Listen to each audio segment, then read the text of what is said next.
Well, welcome everybody. This is our second PAW meeting of the day. This is our afternoon session. Grateful for those that were able to join us this morning and join in. Again, we're going to cover the same information that we went over, but just wanted to make sure that we had an opportunity for those that couldn't make it during the daytime to be able to come. In the audience today, we have Brittany Meekum, Shay Williams, there's Jimmy Burtonshaw, Annie Dowling, Liz Moss, and we have our District Secretary and Board Clerk, Carrie DeGraw. Just a reminder that the purpose of our PAW meetings is it gives us a chance as a school district to share some of the things that are going on. I get feedback. I know as we go through different things, this isn't the time where final decisions are made or times where we're going to come out and say, this is exactly what we're going to do. I do listen to the feedback that's given, and it does help guide and direct different things that go on, regardless of whether or not it's 100% of what the feedback is or not. It's listened to. I took some time this morning to go into just a couple of reviews. I want to highlight some of the things that are happening in the district. Those that have been to the board meeting were able to hear the presentation on our high school accreditation. This is something that with our strategic plan, one of our goals that we have is under quality teaching and learning. And just to highlight our high school accreditation, every 3 to 4 years, all the high schools have to have an accreditation review. That just makes sure that the credits that individuals take during the time that they're in high school are accepted by the colleges. This is done by an outside agency, an outside group of people come in and they independently audit. This document, everything that you're going to be seeing today, is available on our school district page. I'll go in again, just show you that on our community portal. If you go to our community portal, we'll take you to the live section here, and all of our meetings that we have are listed on this side. And you'll be able to have the exact same access to those that I have right here. So overall, I'm going to go through this a little bit more quickly today. If you want a more in-depth, you can go back to the morning one. They look at four different scores: impacting, improving, initiating, or insufficient. And as we look through there, all of the scores that we had were either impacting or improving, which were in the blue or green area, right where our district needs to be. They didn't find any areas that needed to be re-reviewed. Overall score was a 312, which means that our high school did meet accreditation, and it's right in the middle. It's actually a very good score, and appreciate the hard work of the administration and the teachers that took part in that. The second part I wanted to highlight on our quality teaching and learning, just an update on our reading intervention program. As part of our reading intervention goals, we purchased a new reading program last spring called 95% Reading Intervention. And as part of our goals, we have a couple different ways to measure how we're doing. One is called iStation, that is a computer-based assessment and also has an intervention piece built into it, along with our 95% reading program. Those are two different programs, but we can use this as a gauge to see how are we doing with that. Did that take place of the STAR tests?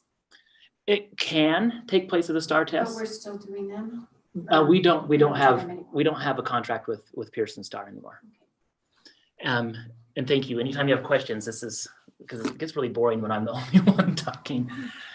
So when we look at our goals that we have for iStation, this is the computer-based one. This is given for K through 8 has the ability to do this, but this took the place of the IRI. As parents, you probably heard of the Idaho Reading Indicator.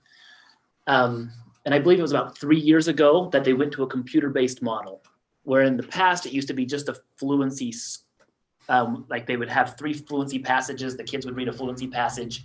You'd take the words read correctly per minute, and that was your score. The computer-based program has a lot more elements to it. Mrs. DeGraw, you help me if I miss any, but it does have a fluency part to it, but it also has a comprehension, spelling, vocabulary, what else? Phonological awareness. Phonological awareness for the younger kids. So it tests and assess other areas. And because in grades K through 3, that's our IRI. So you'll see that sometimes that's teachers reporting, this is what your IRI score is. And so IRI is tested through the iStation. And we have that purchased as a district as a way. And so each month, the students are able to have this assessment, which is basically just a kind of a picture of where are they at and how are they progressing. So the hope is that throughout the year that they continue to improve their skills. And so these are the updates from August to November. And in our August test, which would have been our first test, and you can look here at kindergarten, tier 3 would be the area that we're most concerned about. And you could see that all the way down. So as we went across each month, you can see that the tier 1, we want to see that number increase as they're going across. So kindergartners coming in the first part of the year, 29% were at benchmark. And you can see that that number has increased steadily over that amount.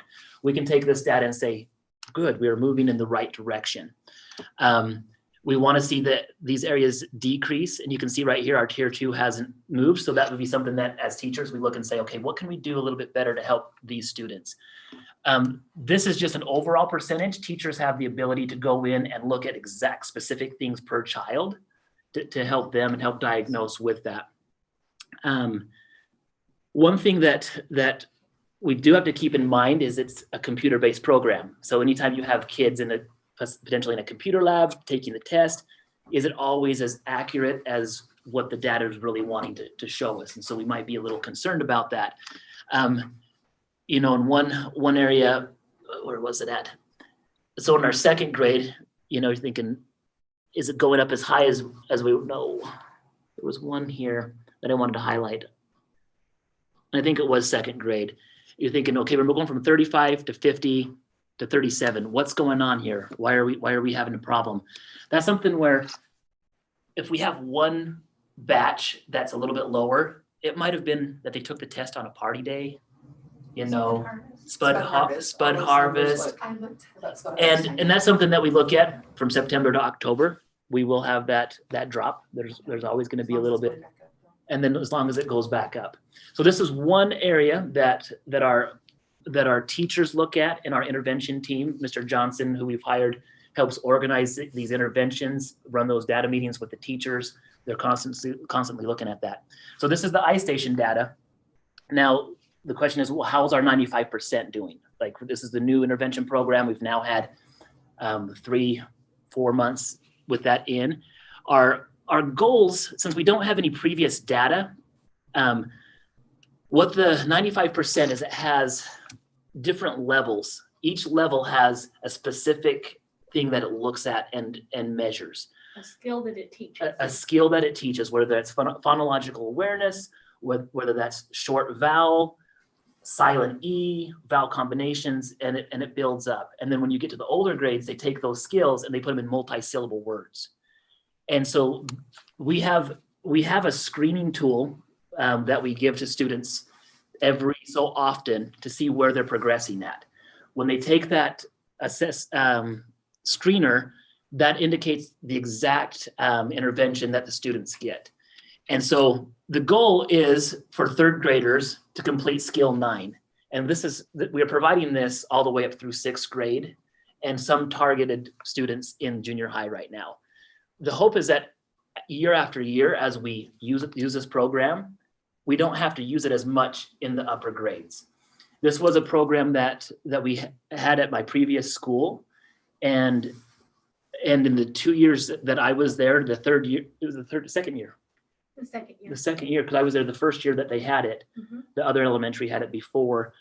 They were already seeing that more and more students are testing out or being able to show proficiency in all these skill levels. And that's one way for us to determine.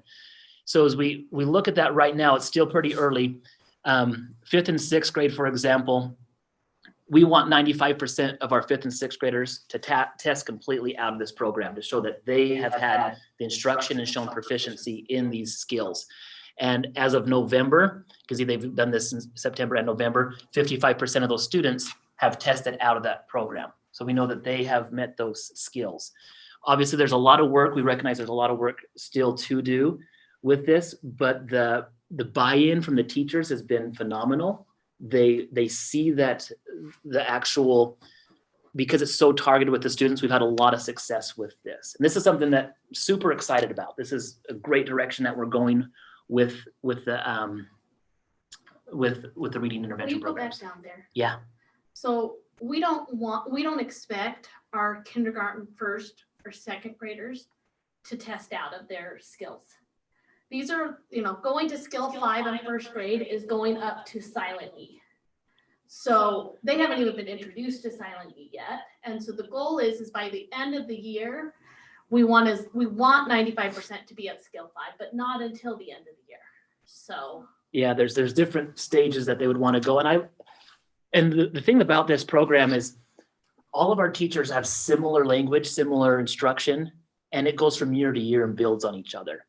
I've seen it in years past where in other schools, a teacher gets a group of students in and they're working so hard to help them, and they're not sure if that same instruction would continue into the next year. This is something that helps us meet the ability to provide a curriculum and instruction for all students that will support itself. Annie? I've helped with each of the grades, like helped sub with, Mhm. and I do appreciate how it is scripted through each of those grades because it's the same verbiage that you're using kindergarten, first, second versus 5th grade, which when you have the continuity like that and it all makes sense to them, it just seems to click a little. And so I do appreciate that about the program, that it is scripted that way. So it is also easy for a sub or someone else to come in. The instruction, you read it, like you have to read it before you do it, but Yeah. The third time I was great at it. Like, but it really, that's quick. I did feel pretty good about third because there were some teachers that have been doing it for weeks that still didn't know that I explained. But I think that it is a good quality in the program that the verbiage is so scripted. And the same, so you're explaining it the same way because we've had different teachers with kids that, like Mrs. Miskin might have explained it different than Mrs. Blaine. Yeah. The same concept. So I do appreciate that. Well, about and the even program. as they change subjects, so if they're going to Mr. Mackey for history, he's still reinforcing with them. If someone can't read a word, okay, let's break that up into syllables. Okay, let's figure out what kind of They're syllable using the it is. same prompts. They're using the same prompts, and so they're building those skills across the board. I did this with my son in Sam's Club, and he could not read the word rotisserie. But I told him, okay, break it up into syllables. Broke it up into syllables, identified the syllables, and then he could read it. I didn't have to teach him at all. He did the skills he had learned.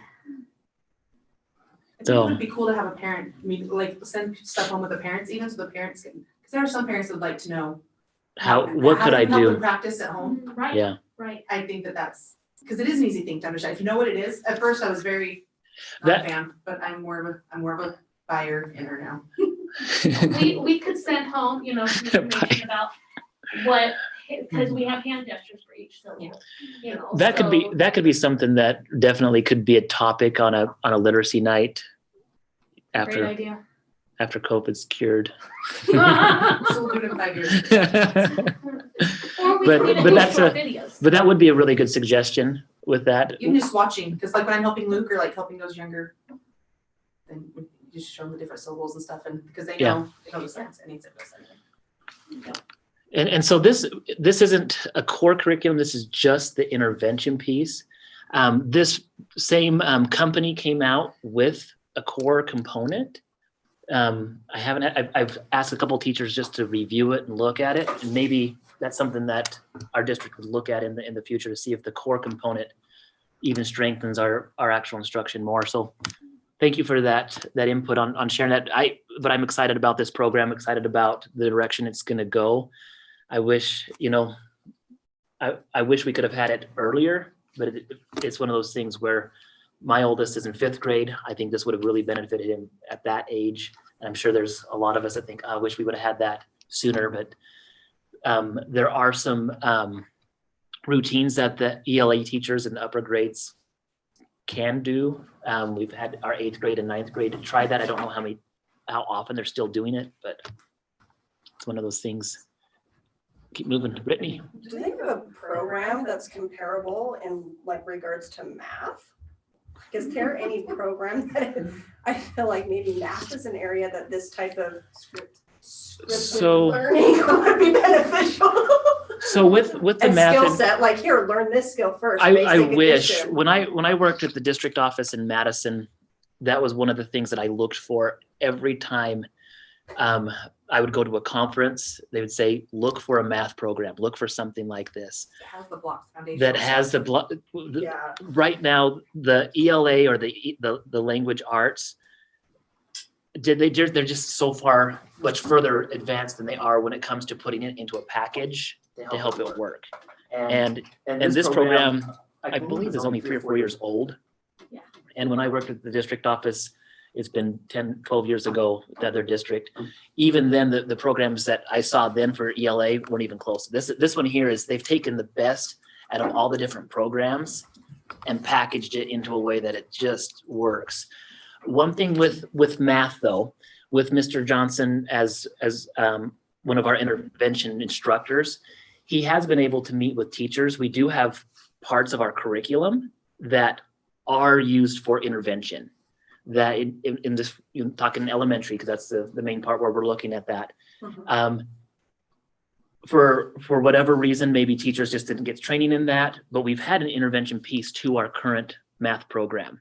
And Mr. Johnson has been able to come in and meet with teachers and say, they call it a little black box because it's in a black box, and so they've been able to talk with that. So we're making strides in that direction, but I've never seen an actual program that's structured the way that this one is. okay, I'm just curious. Keep looking. We will. Anybody out there watching, maybe. Somebody make this up. They tend to track us down. All right. So the last part on quality teaching and learning, we know that through our feedback with moving towards standards-based, that we do have an issue with our learning management system, which is unified classroom. We know that right there is a huge roadblock with where we're going. We are looking at 2 different learning management systems into the 21-22 school year. The ones that we are looking at are Schoology and Otis. Those are both 2 programs that the state of Idaho have identified. Our administrative team has been looking at that. I know Mr. McDonald has had a teacher or 2 come in. We haven't had a lot of teachers look at this yet because we don't need to make a decision now. It's going to be something that closer to the spring. But we have to have something that allows parents and teachers to track the progress of standards in a way that's easy to follow, easy to find, or else it's just not going to work. That's really, we recognize that we have, if we don't have that in place, it's going to be frustrating on everybody's side, and it's just not going to be as effective as what we need it to get to. And so we are looking at 2 different systems as we get closer to that, getting teacher feedback. Other meetings we could set up and invite parents if we want to have parents come in and look. And so I could see. I really think you should have a couple of your high school kids give input as well, because I know that my kids are on there, they check, On unified classroom? yes. Yeah. You know, and That's a good I point. don't think we utilize them like we could. They Is have that on it? opinions. They, Yeah. Mrs. DeGraw, can you write that down for me on? you know, Yeah. I think On you'd be students. surprised just how deep our. Also, Schoology is what Rigby uses, and I have 2 boys that are in high school. Tell They're- me about what you're experiencing with that. I love it. Mhm. I love I think it's parent friendly, like, and I can see, like, for math, like, but I don't talk to the kids that often, so I get what the teachers do. Yeah. But I can see like where they're at skill level.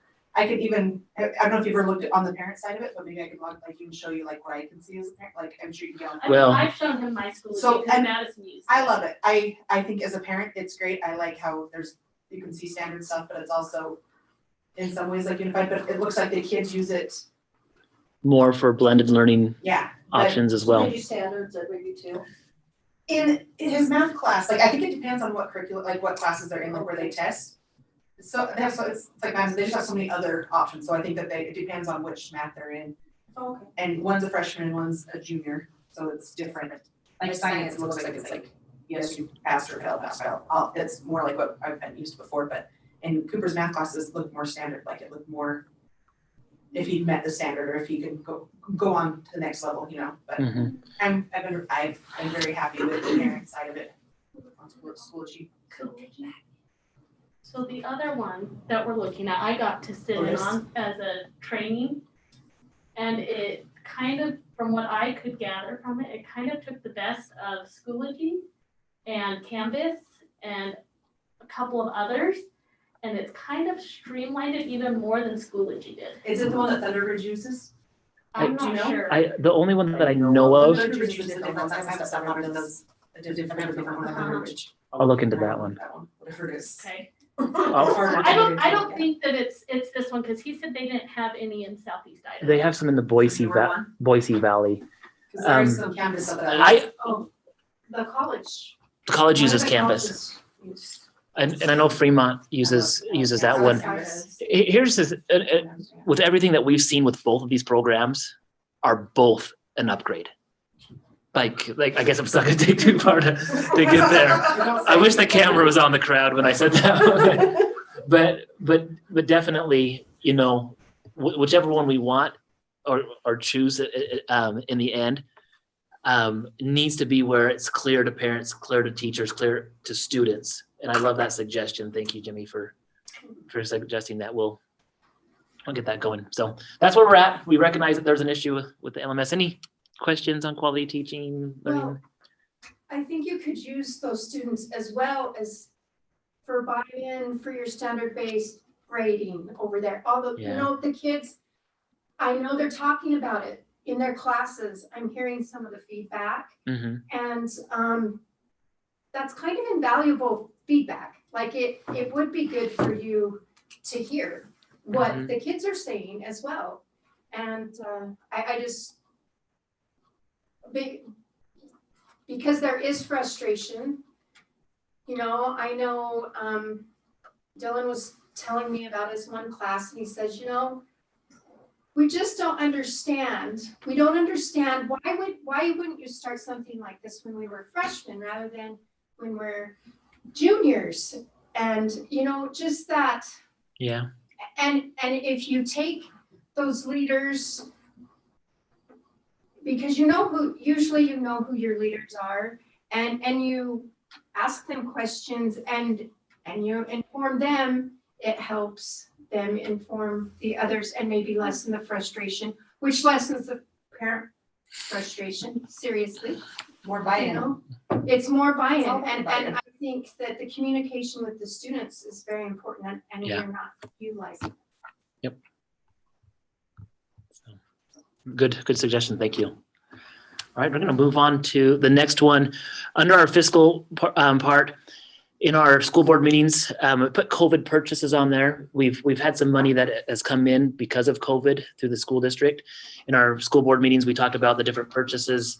We just wanted to say that anything that we do purchase on our school district, again, if you go into our community portal, pull up the school board meetings, you'll be able to go find all of the finances on there and the different things that are purchased. With the COVID money that was given to us, last spring when COVID first hit and we were asked to do remote learning, we also got hit with a 1% cut on that year's budget. And then when the new fiscal year came in, which is July to June, so July 1st, an additional 5% was held back from our budget. During that time, we received some federal money, which all this COVID money is federal money. And everything with it has to be connected some way to either promote blended learning, promote ways for kids to be prepared for if we ever do go remote, or to be connected directly to COVID. And for a majority of the purchases have to be completed before December 30th. So that's coming right up. So just most of it has been put into technology. I'm not sure on the camera, you can't see the TV up there, or can you on that one? You can see the little TV screen that I have for everybody here. We've purchased one for every classroom in the district, and that will be going out. I hope we never have to get to remote learning, but this would be something that if we had half the kids at home, we could still we have a program that allows kids to be at home and see the kids at school, vice versa. Just things that we're planning with that. This morning, we went over bond and supplemental levy. Can I These ask are, about the COVID oh, go money ahead. just real quick? Yeah, you bet. So it's not necessarily extra money because of the 5% cut that we had. It's almost just like a reimbursement to that. You know, I'm glad you mentioned that because I can clarify that a little bit more. So the 5% that was cut from us came from our general fund, which was, they call it discretionary money, but it's not discretionary because it has strings attached to it. So in the end of October, which was when we found out about this additional money, the governor came in and he said, I'm going to give you money to help reduce that 5% cutback. That's what came out in the press conference. However, when we look at the federal strings that are attached to that, we can't take that COVID money and replace this program that was cut earlier because it's not a COVID, like some of the things that they cut were not COVID related. And so does it help? Absolutely. And absolutely we're going to use it, but it's not dollar for dollar trading out for what it was for. So we're grateful for it, but it wasn't restoring what was lost. So does that answer the question? Yeah, so like if your budget was set for so much in technology for that 5%, and then this money came in to fill the technology budget, and was there technology money that was set aside before that could be wasn't moved. part of the COVID that could be moved. offset other costs Yes. or something else? Yep. And that's exactly what we can do. And in a way, when the governor was saying this is going to help, that's how it would have to help. You'd have to take it. Because money from your discretionary budget is the only money you Right. can reuse somewhere And else. we can The do COVID money that, had to be the and technology. we are doing that in some areas, but it's impossible to do it 100% with those other things. And that were probably cut. not enough to help No, I mean, it helps a little bit. it helps, It but does help, but it's, Like you say, it wasn't an exact 5% cut that you got back. correct. It just filled a few of the voids. Correct. some of the hardest part about the 5% is all salaries were frozen, so none of the teachers moved up on the salary ladder. Mhm. And COVID money couldn't help that. No, Public money couldn't restore that. But I because thought you used some of that COVID money to give them. a stipend. We gave them a stipend, a one-time stipend, but it does not restore their to re- salary. It didn't make up for their 1% raise that they would have got or whatever. Correct. percentage Right, is. right. It was you know- something that we were able to give to the employees, but it wasn't completely, because we don't know if it's going to be completely restored. And so if we went in, I guess the board could have voted and said, yeah, let's restore everybody's salary with this one-time money. Well, what do we do next year if it doesn't come in? And so that's the part where as we discussed that with the board, or the proposal wasn't to try to, that's why it doesn't completely replace that 5%. That makes total sense. Somebody just asked, Right, not even asked in this particular way, but the more I thought about where our budget was before, where it was now, we're always thinking about the sports budget too and trying to, and no, we couldn't use COVID money for the sports budget. And that's why I thought, well, these other areas, and that's why I wanted to know, was it a Could full percentage? could we move it Yeah, and if it's not a somewhere? full, totally understand. Like I Yeah. understand now that you did look at those areas, move some things around. It wasn't a full reimbursement for what was lost. So carry on. Carry on. Carry on. Thank Okay. you for clarifying that for me. So that was the COVID purchases. The next two, bonds and supplemental levies, especially with the group that's here, you guys probably have heard this spiel millions of times for those that are home. Bond remodel, that's one thing that as we get closer into January, a decision will need to be made on some of the areas that where we're going to have a remodel. We went into a really more in-depth discussion on the morning meeting. If anybody out there would like to come and call in, I'm not gonna, with the people that are here, I guess they get the difference between the bond and the supplemental levy. But any other thoughts on bonds or supplemental levies? Because that's one thing where we are going to lose money with our athletics, and it is going to put us in a tough situation. A supplemental levy is due coming up this next year. We could propose one to help with activities, because a supplemental levy could be for anything. It could be for technology, it could be for activities, it could be for whatever. I don't know. I don't know if that's something that would need to be looked at or even wanted to, like some of the thoughts on that. I know that Salmon, for example, uses supplemental levy to help with their pay to play and their travel fees for athletics and other events. And they're going, holy cow, you're using that for athletics. That's what that district does. If we wanted to have something that was consistently coming in and not worry about the influx, maybe for 2 years, we could try this because every 2 years it would have to be renewed. One thought would be is instead of using a hay fundraiser where we're only targeting hay farmers, you put it in where there's a certain amount given every year that's voted on in a supplemental levy. We take away the activity fee for students. We take away the gate for West Jefferson patrons and people that live in the county, and say you can come to our game for free because we are guaranteed that we already have this much money coming in for these programs. That's just a thought. I need to have a disclaimer that has not been on any board agenda. It hasn't been like, so if you're, I don't want you going after.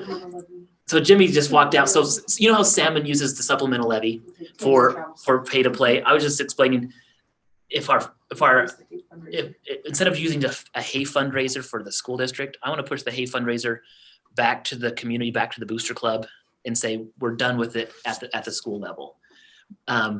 But that's going to be a discussion for a future time because I don't know what the impact is. I'm keeping my fingers crossed that we'll have a Christmas miracle and we can move back into like COVID level 3 and have 200 plus people come into our activities, maybe generate a little bit of funds through gate, but really if we had a supplemental levy in charge or in place that helped with that for the next 2 years, just to help us get back and get level, we would eliminate things like the activity card and just give everybody a card. But it has to come from somewhere. That's the thing, is the money has to come from somewhere, whether it's a pay to play, activity fee, gate, or something. So I don't know.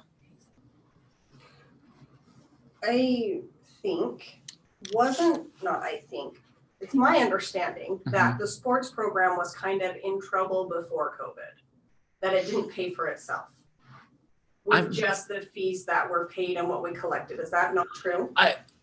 My understanding is that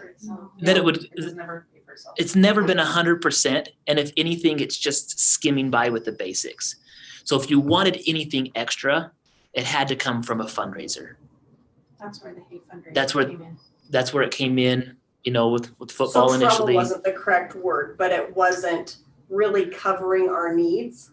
The fees we were collecting weren't quite covering Yeah. needs. No, that's why we have That's our fees. is we accurate. have the hay fund. And we've done nice things in our district. We have some of the lowest pay to play that we know about. We do nice things. We let veterans in for But free. you say that, but then we're still kind of in trouble and now we need to collect more money. So that kind of contradicts itself. That's one thing that when I hear that, it makes me like So what twitch would a little because would we you have say? the lowest pay to play, Mm-hmm. but we can't cover our costs. Like, And so when we have the conversations of, well, let's increase that, the flip side of that is, well, now you're going to have fewer people want to come out and play.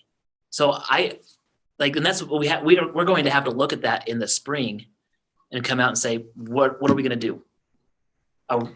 The reason we have lower pay to play is because we haven't been a hay fundraiser, though. I mean, that's what part of it is for. They don't have That's to pay. why we. but I heard we've had those lower fees since the end of time and the hay fundraiser hasn't been around since the end of time. Beginning of time, I guess opposite, sorry. Beginning. We told them for the end. 2013, 8 years ago, when it was super expensive, like 8 years ago. Was it 7 years ago that we started? So there was a time that it was super expensive. Football players they played extra, and then they started to pay fundraiser and Well, help. see, we had to buy our own Uniforms? Yeah, jerseys. Yeah. And, pay to ride the bus. oh, that's the other thing. See, there wasn't a travel bus, so the booster club, that's when. That we would have been started about 09, pushing 10 that. is when that first And we recession hit. paid for a bus. Like nine years ago, I remember being at a school board meeting that it was discussed that they were trying to make it easier on students because the numbers of athletes coming out, sometimes that's hard, yeah.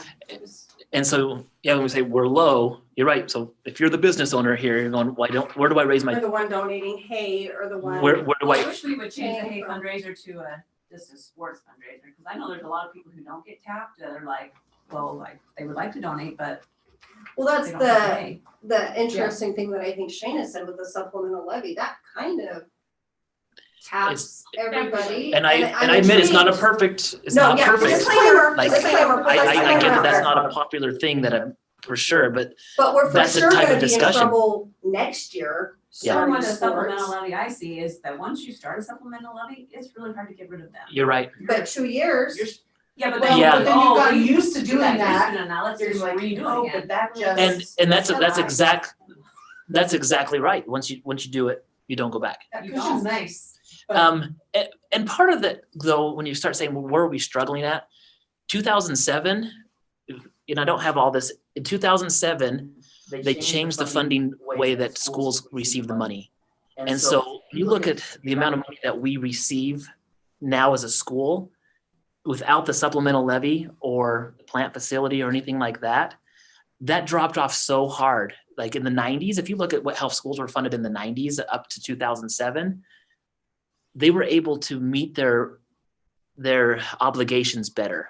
And then after 2007, when they took the funding from, so we didn't get any local property tax. They took that away. They gave the tax break to the farmers. It's a good thing, but there are always, I don't want to say consequences, but there's a trade-off with that.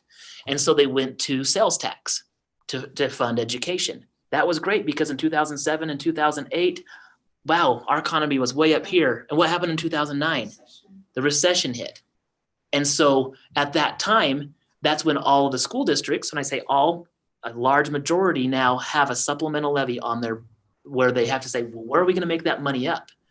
So essentially, they go back and now they have to have the vote. And it makes it difficult because now as school leaders, we have to come out and say, hey, the money that we used to get prior to 2007, now we need to come out and beg you for it. And see how aren't we can they do it. looking, they're still trying to decide on the funding, that may change?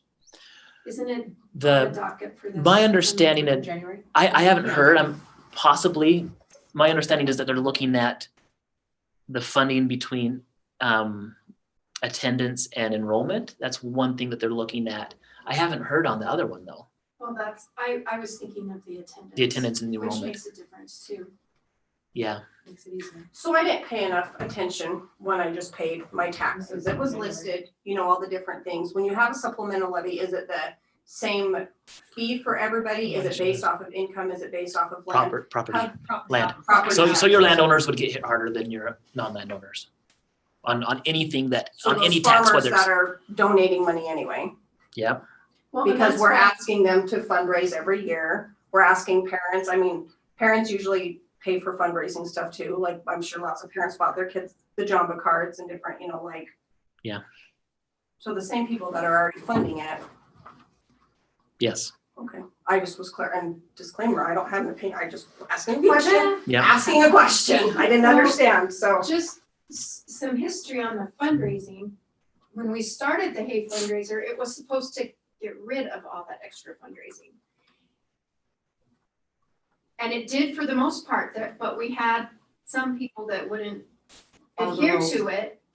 And so then, So they did fundraisers even though they were, Even though they were already getting it was other. intended not for them to do yes, that, okay. yes. And so, and then, I don't know, it Pri- seems like Six a years couple ago, years we ago, weren't it allowed to changed- do it. And And then- prior to me coming in as superintendent, it was Changed it to one fundraiser per group. 4 years. And did the hay fundraiser, was that it for everybody? So then the hay fundraiser, when I came in as superintendent, has been used for uniform purchases and travel to state. And so if there was something at the end of the year where they didn't go to state, then they could go in and buy larger pieces of equipment and things for the different programs. I think it was it wasn't a PAW meeting. You had a breakdown when we were talking about junior high fees. You kind of had a breakdown of what each sport costs, what you paid the coaches. That was just junior high. Yeah, I don't necessarily feel like, I would just like some more information on the sports fees and like what the pay to play goes for, maybe the cost of each sports breakdown, I can't even speak right now, for the high school, because that gave me a good idea as a junior high parent, paying those fees, like, oh, I know where this is going now. I know this is how much we have to pay the coaches. This is how much for busing. That all is easier to write a check for than, well, my kid's playing a sport. They're not necessarily getting what they need. This sport, they might be getting what they need. It is a little more transparent. Mhm.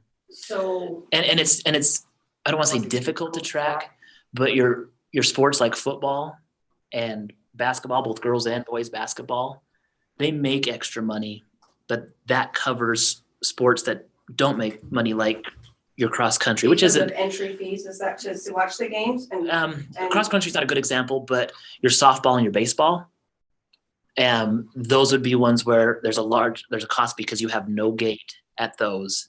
And travel. And travel and umpires. And so I that's, guess a parent, if you ever said, we need to raise the fee on this sport, and I saw that, oh yeah, that is expensive for them to fund this sport. It would just, it's more information for me to be able to be like, oh, so And- like this I is. made a note of that so we can get to that. and we will need to do that on the salaries for the coaches. That doesn't come from the pay to play. The school district uses the general fund, cuts a certain amount that takes that. And so on one hand, you're thinking, well, what is the school district doing? That's one And area. not implying you're not doing anything. No, and I got Okay, you with that. just be clear, just being clear. And there's been discussions also that the district can help come and Sorry. take over and help pay for some of the travel costs, because in the past, the bus would take it, they would go to a game, they would come back, the high school would get or the district would get the bill and would send it to the high school. Because you have a district account and then you have each different building accounts. And so not everything runs, if it runs through the district, it doesn't always run through the high school. So I don't know if that made any sense at all, but basically what I'm saying, the district was looking into saying, if we're having trouble, we might have to look for something from the district to maybe help with transportation. So we're trying to do things we want the kids to participate. We definitely want them to participate. And I think that all of us are in the same, that's what we want. We're a small school. We want to have kids have that opportunity. It's just, when we look at the finances, we're going to have a big, I don't want to say big challenge, but we really have to maybe look at There's a different. challenge before, it's gonna be even bigger. in the It coming will. time. So having all the information to come to these meetings, and when you ask questions, hey, I've got the same information you do, maybe I can be more helpful with I suggestions. appreciate that. If I have more information. I'm Yeah. not gonna give a suggestion off of, ooh, this looks fun. Like, I like to have more facts and be helpful, part of the solution, not the problem. Perfect. So if you provide me with facts. She provides us with her knowledge. My probably unwanted opinion, that's fine. That's why we have these. That's why meetings, so we that's can why we get have those these opinions. meetings. Per se, I'd rather have just a little more information. That's why I ask questions, not because I have an agenda or I just want to gather some information so I can be Right. helpful. That's all. Awesome.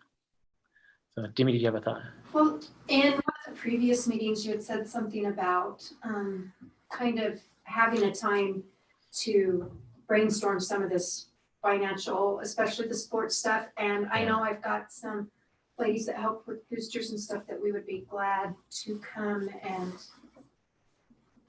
brainstorm and and kind of show where the money that we've had, where it's went. And And I think especially with the booster club being it's like the PTO. They're not the school. They're an outside community group that wants to benefit the school and help out. And where I think the fundraiser or the hay fundraiser has become part of the district budget, if that makes sense. I never liked And I don't like that either, because then we're stuck with it. And so that's, as you're coming to that, we can't be relying and saying, all right, booster club, you have to make at least 15 grand every year for us to be solvent. We have, it is going to take some time to be able to get that, but it is on our radar. I don't want to say we're pushing it out there, but it will come. It's going to be here sooner than we know. But I appreciate that. That's where we need to have the different viewpoints on it, different things. So thank you for offering that.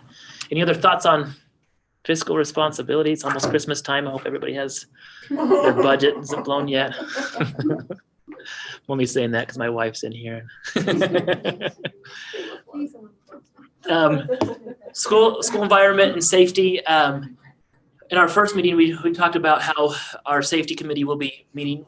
Sorry, Yeah. I listened this morning, so I came with so many exciting ideas. Okay. Good. Look at this.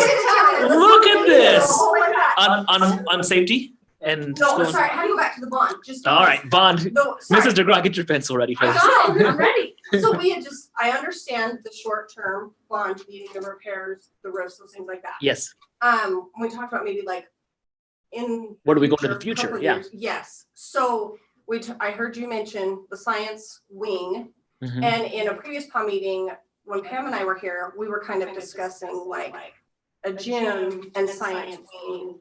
Is that too big of a project, do you feel? I haven't sent any of those numbers out on that big of a project to our construction manager. I think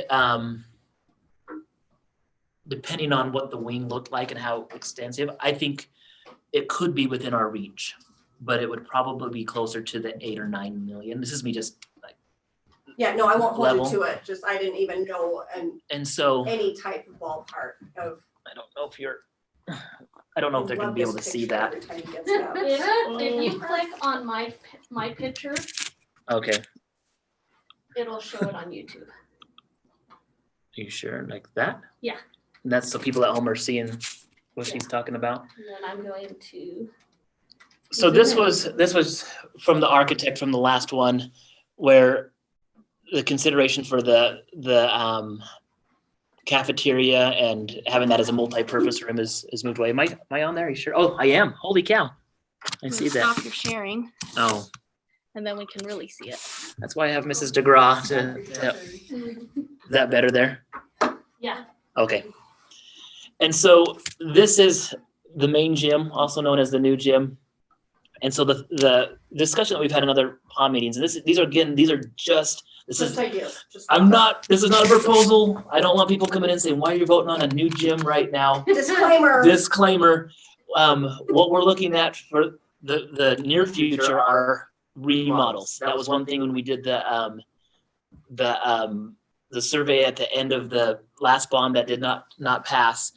That if we focus on the roofs that need to be replaced, the 3 roofs that are the most severe in the order of the one that needs it the most, Hamer roof on the east side, the high school or old gym needs it one, and then the new gym or main gym is 25 years old. That one's due for a replacement as well. And then with the remodels, the focus would be in the high school gymnasium, having a facelift with that, and then a couple classroom remodels. And that's where on the first meeting today, we talked about, well, some of the classrooms that are up for remodel would be science classrooms.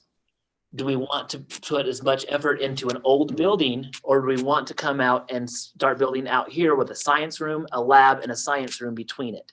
Possibly putting a home ec and industrial tech part over here, taking that building out. But this here would be a project that would really have to have the community behind it. And that's where, when we were having the discussions in September and October, what type of district do we want to be? Do we want to just hit a remodel bond every 5 to 10 years? Or if we start remodeling too quickly, we might miss an opportunity to go this direction if that's what the community wants. And so the question that Brittany brought up is, what if you had the science wing, could a gymnasium be put on the other side?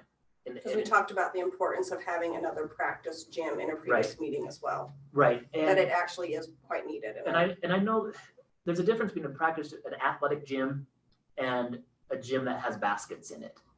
I know it was a point in one of my community meetings, somebody said, well, why are you guys even thinking of another gym when you have 5 gyms in the district? The elementary is not a gym. This is a gym, but it's not an athletic gym when it comes to a practice for any of our school teams. The Hamer Elementary gym is not a gym that's made for an athletic, like a high school athletic team. You'd have to have multiple baskets, things like that for it. That's why, going back to that conversation earlier, if that's what the community want, yes, it would be needed, it would be used. Could we get along? We always can get along with, we could get along with, if everybody chose to never fund anything, we'd figure out some way to go on. There's been districts that are like that. They can't pass bonds, they never have. What they do is they condemn a building and they hope that a rich person can come in and fund something. So I don't know. So I don't know if you had a thought. So what was your thought? I just gave you the background on that discussion. I was just curious where you only mentioned science wing this time, if you had maybe done a little more research and like, oh yeah, we probably can't do another gym and other things. That was more just like, is this something we should think about? You could go out and build that and then the gym could come on later. Okay, so it could be. There's things that could happen. process Sometimes when you take it all for one chunk, that scares people. it scares people, but also it gets it completed because costs are always going to increase. And so maybe if we took a chunk of it, you know, I've had some people say, well, why don't we keep building out here and tear down all of this? I don't know if that's going to happen in my lifetime as superintendent. Maybe my grandkids, you know, if they're, you know, can find enough land to build houses for people.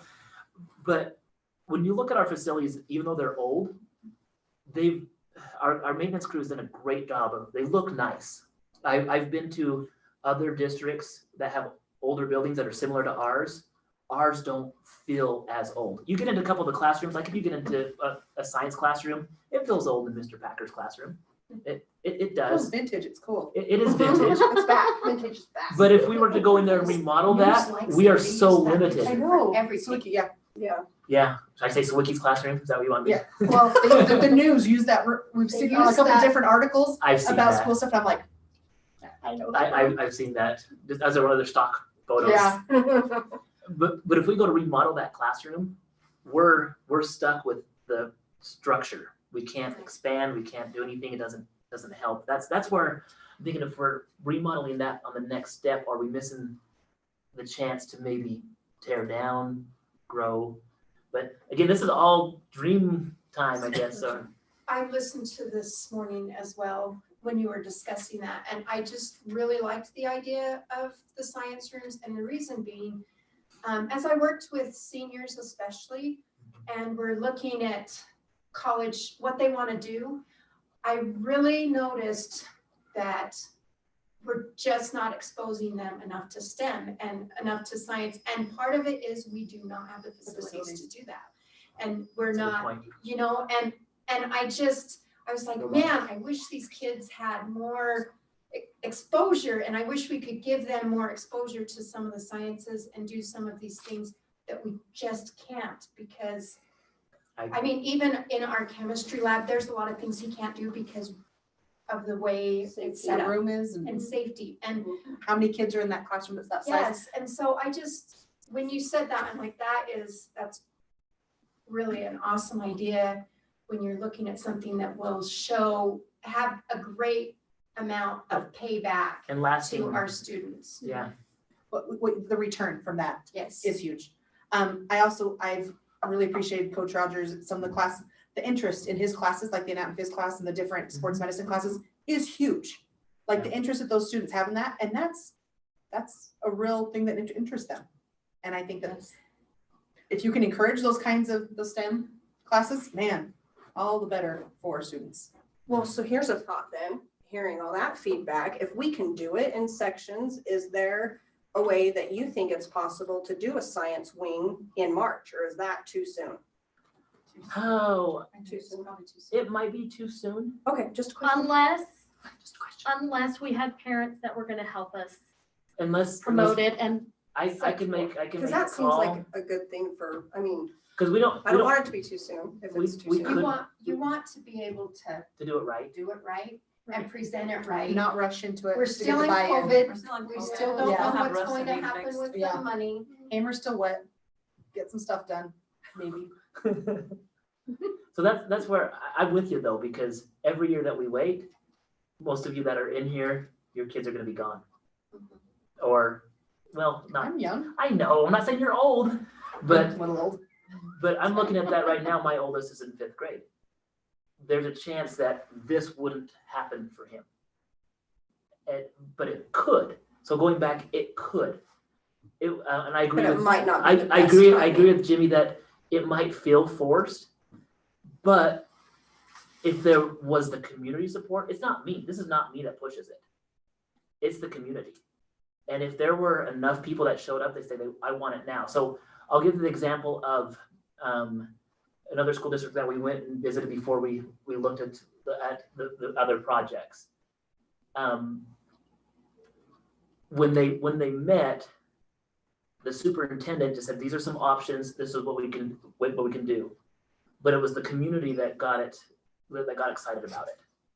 And if somebody would like to have this get going, come and talk to me. I'll call and set up another community meeting. We can get it out. We could even push it back to August again if we wanted to. Because on one hand, it's one of those things that's where I was Can the losing. roofs wait till August? You can. There's 4 times you can have an election for school districts. You can have one in March, May, August, or November. And then you would just do the roof when school's back in session. Yep.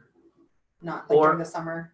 Or if we know that this is where our plan is going, we could reallocate some of our plant facility money, which we already have, To get roofs done sooner. this is the roof we need to get now. Let's do it. Because And Amers is pretty dire.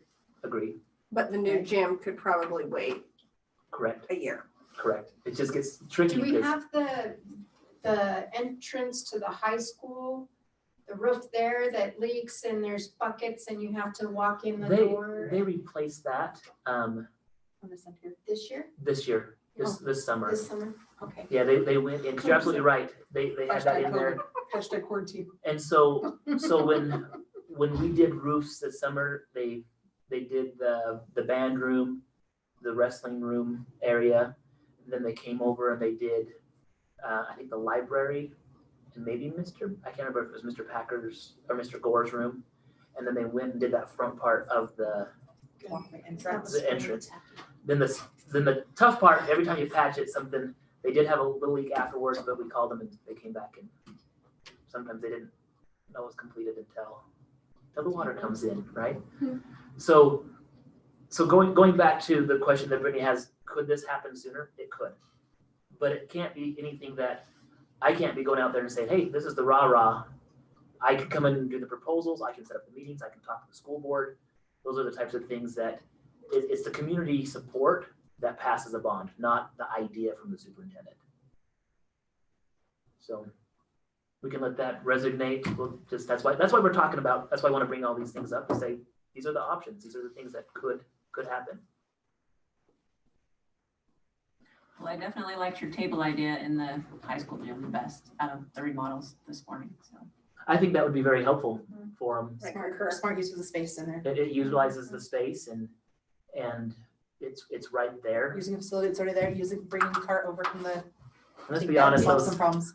bleachers have things got on to it. go. How do they pass safety inspection? They, How have they not nailed that one? I don't know. They just keep them closed, so they're like, oh no, Oh, We don't use those. that has to be it because because if they're on out, this you would end- die. Yes, I've about died. Yeah, that I've died. the it's things do it break today. now when you fall. it's just one of those things. So any So other what thoughts on type some? of community support would you want to see or have to proceed with getting a new low If chart plan? I had somebody come out and say, I will be Somebody or somebody's? A committee? a committee. Or- Okay, so Somebody yeah, that- I just need specifics here. If somebody will come up and say, I'll run this committee and I will go out and I will get support for it. Like signatures, like a petition? Nope. Like, Doesn't have to be signatures. Just coming in and say, we will do the grassroots push on this. We will be the one that's calling people up because I cannot use my district email or call during the time and say, I need you to vote yes on this. Can't proselyte. I can't advocate. I think advocate's the word. Sorry for that. And the reason behind that is my salary comes from public funds and I'm asking for public fund increase. And so that's what it comes down to. But my job is also to provide information and options for our students. And so And when you say short-term for these maintenance and repairs, I was thinking like a short-term loan, like not necessarily a bond then? it would be Yeah, a bond is a A loan. bond A loan. bond is a short-term loan. Yeah, it Can be. You can It take could like a be- 5-year one. you can have Okay. you could even have you can have a 3 or 4 year one if you wanted to. It just changes the amount. But typically, you're right, Jimmy. It's 5, 10, 20, 30 years. It's like That's why it was.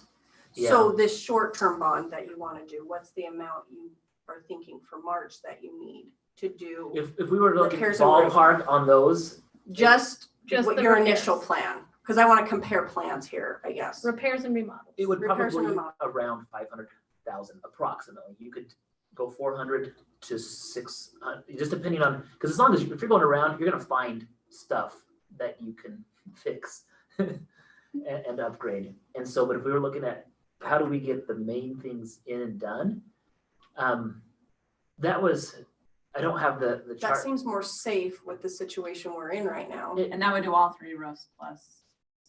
Plus like Plus the gym. and possibly a couple Couple other classrooms. classrooms. I know our art room is another room that is on that list that needs to be upgraded.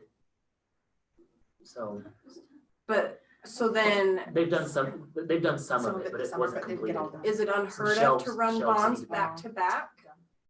Like if you do one in March for this short So term, you could, and we but present a plan to do a science wing or something later, how much time is recommended? you could come back in a year to do it and roll a bond in together. You could go in there. and Redo the first one and just add it to the and add it to the other. refinance, is that what we They call kind of it? like a refinance. Okay, However, every time you do that, it costs more money because we're paying The lawyers to fees. write up our amounts, Transfer, do all the different. do everything. Then that's the part where we're like, oh, so how do we? See, when you run a bond and if it doesn't pass, you still have, there's still money pay that fees. comes out for, there's Yep. fees and it costs money every time you because run a you're on bond. the election. No, that what it just is? Well, because you have to pay legal fees. you pay legal. So we paid legal fees on this last bond that was run. Okay. Did not know that, thank you, Jamie. I was like, just gathering information, I don't know these I'm things. full of it. Information, I guess. Disclaimer. That's the word of the night. But I don't know, we could devote a whole meeting where it doesn't have to be streamed, well, maybe it will be because of COVID, but if there were groups that wanted to come in and start saying, like, I've had people that were serious, I can become more serious on calling up our construction manager and calling up the architect again and saying, all right. I guess that's why I asked, like, how serious of this do you need to see to, that's why I asked that. Being a new Because superintendent. more than one person, Being a new really superintendent and going through the stress of running a bond, like, I don't want to go there unless I know that it's gonna go. It's a stressful thing, even though it wasn't for me, but my family would get comments saying, what, you guys are dumb for thinking of this. Things become personal at times, even as hard as you try to like say, okay, don't take it personally. And honestly, with the last one, I'm going to always take any situation that's put in front of me and say, now what? Now what's the next thing to do? And I didn't take it personally, but it's hard. It's one of those things. It's like, I know it's not about me, but I'm the one that's at those community meetings taking it. well, yeah, and I You don't know? want to put, spend extra money if we don't need to, all of these things. Correct. I say lines, like this is where we need to be to move forward, that's good to know. Great questions. I'm glad you listened on the way to town today. And back. Yeah, It was a long meeting. It was. So any other thoughts on this one? I'll let you move forward. That's now. probably making the people at home sick looking at that. going, I backed up. Okay, Thank you for getting the poster out again. Let's go back to the share screen.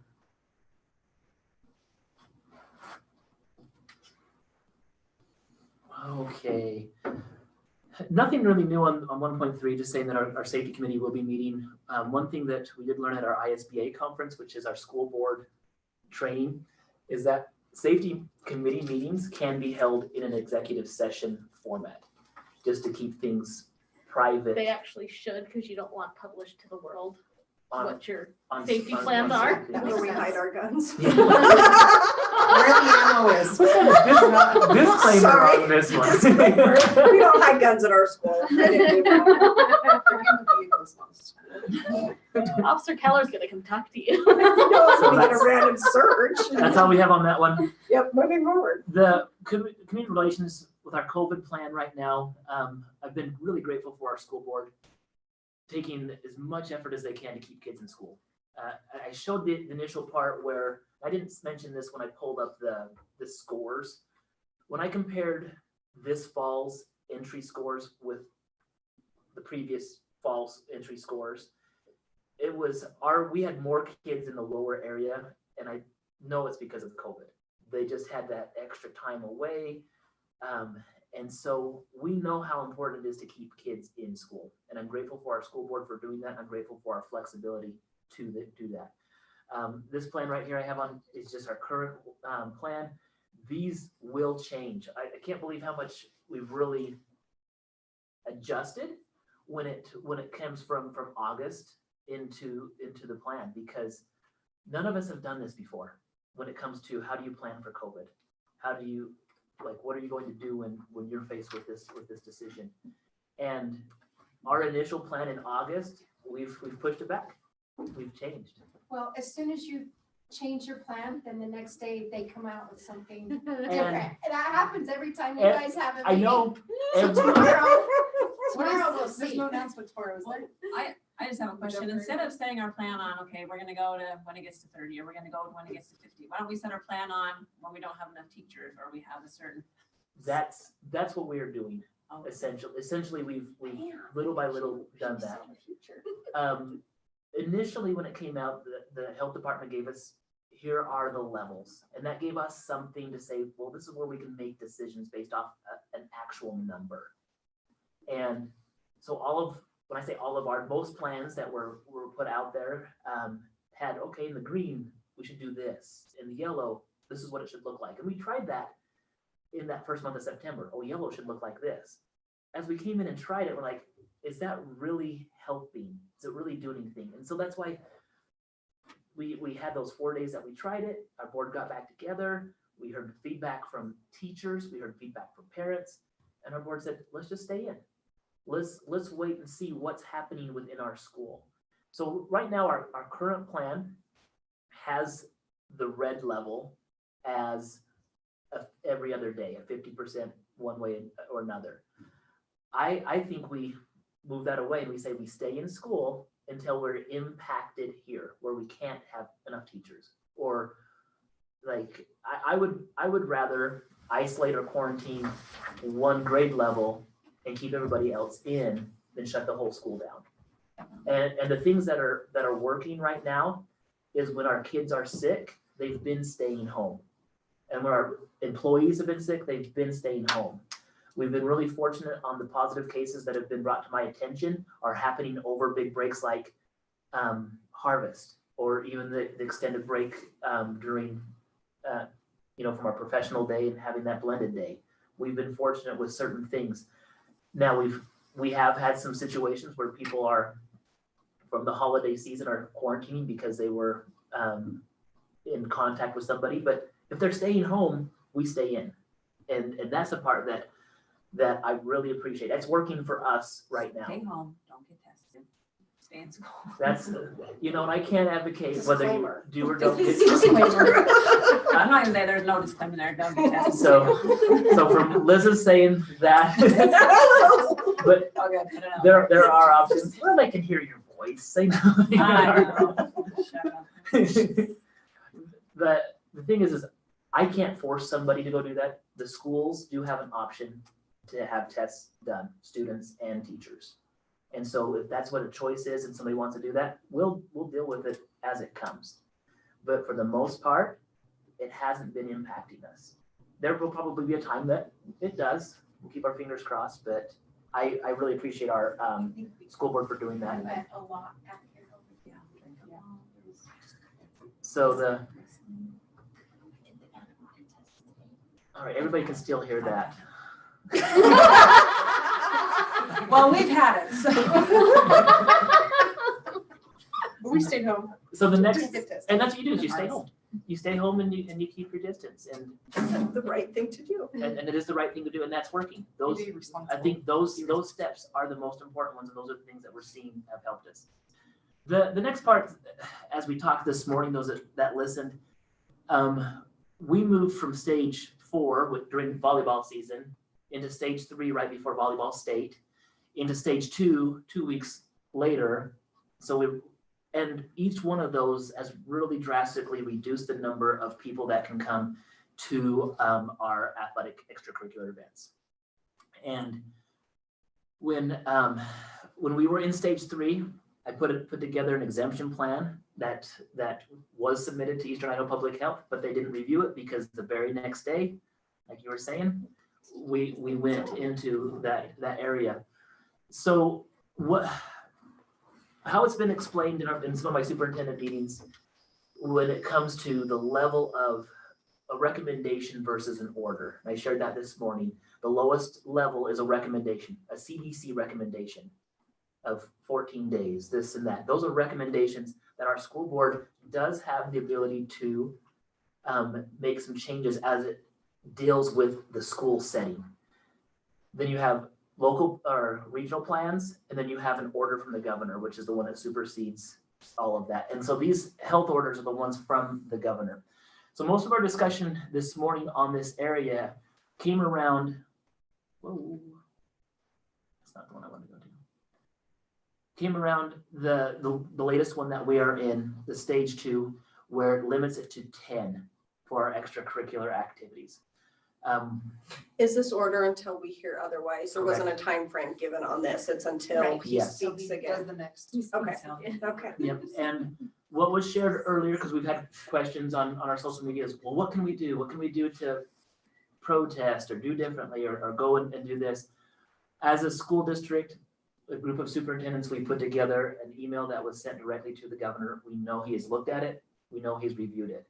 Senator Burtenshaw reached out to me a week and a half ago, said, I'm having a conversation with the governor. What can I do? What can I say to help advocate for you and do that? When Senator Burtenshaw called me back to follow up, he said the governor has heard, he's listened, but at this time, he's sticking with the 10 limit on that. Because of that, we had a discussion, well, how far should we push? How far shouldn't? We put in the letter that we would respect the governor and follow that. Now, anytime you look at something, let me go to the, oops. Sorry, those people at home, I'm scrolling through. Extracurricular activities, 10 member or to 10 or less for spectators. So this is the area, I guess, where we could have, if you want to say flexibility or license to be able to interpret in different ways. And I want to be clear that I want to follow the governor. I don't want to come out here and say, hey, I know the governor says 10. I want to figure out a way to get 50 people in there and say, we don't care about what you're saying. Because really, the numbers the last 2 days, when we look at the current numbers tonight from Eastern Idaho Public Health, we're in the 40s. We've never been in the 40s yet. So when the governor said not right now, that's where we're at, why we are where we're at. I don't know, everything about all of this is unfair. There's nothing fair about any of this. But the only way to be equal is to not have anybody come. And I'm not advocating that. I don't want to make it where nobody can come. Well, I'm glad you changed that word to equal, not fair, because it was not fair to not let anybody come. Correct. If it's not fair, and there's a difference between fair and equal with that. And I, you know, it's hard. It's heartbreaking for this where we're at. But even with that heartbreak, we still have hope because we are still here. We're still in. We haven't been shut down completely yet. And I hope it doesn't happen. So those of you that listened this morning, you know, the different ideas. Annie, you shared some ideas. I've been thinking about those. I'm not going to come out and say, this is exactly what we're going to do. I'm going to look and hear of different ideas come up with a plan and say, all right, as I've heard everything, this is the way that we're going to go. That will probably be communicated directly to the parents that are on those teams. And because at this point, there's nothing we can do to get our general fan in. Like there's nothing we can do right To now. get students or Is general there- community. How Yeah. locked in are we to the NFHS network? Because that's awful. From It's interesting. I heard it was amazing from like 5 other parents. And you never see the scoreboard, you don't know who's getting fouled. Really? Well, it buffers. I've heard more Buffers, bad than good for buffers, sure. buffers. I've heard both. I've heard some that say they really liked it. I've appreciated, like, the ones that have been done YouTube have been so much better. We're not going to change right now. I heard that you have a contract, is what have you said. We are. Yeah, but if they can't provide a service that is decent, there should be a way out of that contract. So I guess what would happen is, because I'm hearing two polar opposites from my end, that for some, I've heard others, not just you, that are saying it buffers all the time. It does this. The sound goes on and off, like, And I'm working, and I know this isn't a personal attack on me, but I am working really hard. Like last night at the JV boys game, I could see that the scoreboard wasn't updating. I'm contacting them immediately. so explain that, because you explained that to me last night. It did make me feel a little bit better about it, that you have the tech support. I'm texting And them you can right adjust. away, adjusting. We're looking at ways to have an audio. We're gonna try that tomorrow. Again, this is game 3 that we're trying.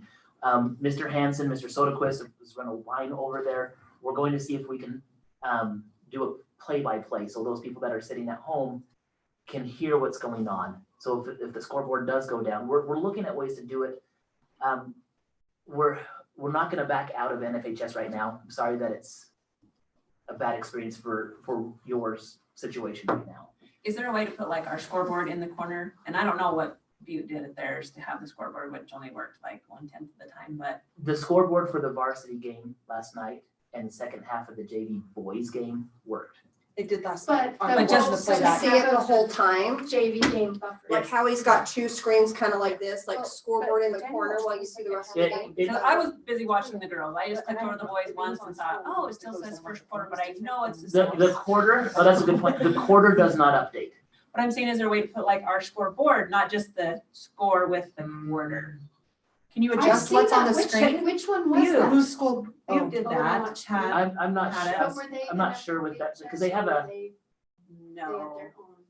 But it looked like an NFHS camera And because that's- in the middle, it would still shrink the people and they'd like almost disappear before they. this is one thing where some productions with Facebook, maybe your Facebook Live ones are better than others, but some of those also struggle. There's not, Yeah, the Teton one was awful. see, there's not a perfect way to do that. And by having that in, we would have to invest in, okay, you're the camera person. We're now becoming But then you brought in we could, another parent. but this Facebook is, Live.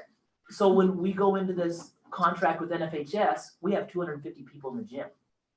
How did we know it was like, and say, okay, this is gonna be shut off? How long is the contract? I believe it's 2 years. But if it works for some, I'm hoping, Jimmy, that you're sitting back in the crowd watching the kids. Oh, yeah. that Soon. would be- Because when you are, you don't have to go do that. But maybe it works well for grandma and grandpa, and we're not gonna be doing Facebook Live every single time after COVID's over. And that's the part where all state games are broadcast on NFHS. All of our district basketball games are gonna be on NFHS. And so when we looked at that, the schools that have NFHS, we know that South Fremont has it, we know Firth has it, Salmon has it. Others are starting to get it. We just felt like this would be something that would be able to be used beyond COVID. That it's not a perfect So- situation. And we Can get we money, do live, right? like for your junior high games, when you have them in the old Yes. gym, can we Yes. do live and that's okay? Like Yes. districts on Saturday. Yes, and so I've already, for the district rules for the girls' basketball tournament, each team has one filmer. And they And can then go they can in, display it on there. they can go in and they can film it. And Because no parents are allowed at district. correct. And I will say, Because- there's growing pains with all of this new technology. I tell you, the Zoom stuff is a lot easier now than it was the first several times we ran it. Yeah, You know, and it's not- so I think that's also a learning curve that we have to just But give it some time. I know it reflects our district, and I know that when that scoreboard was pausing, I was just like, come on.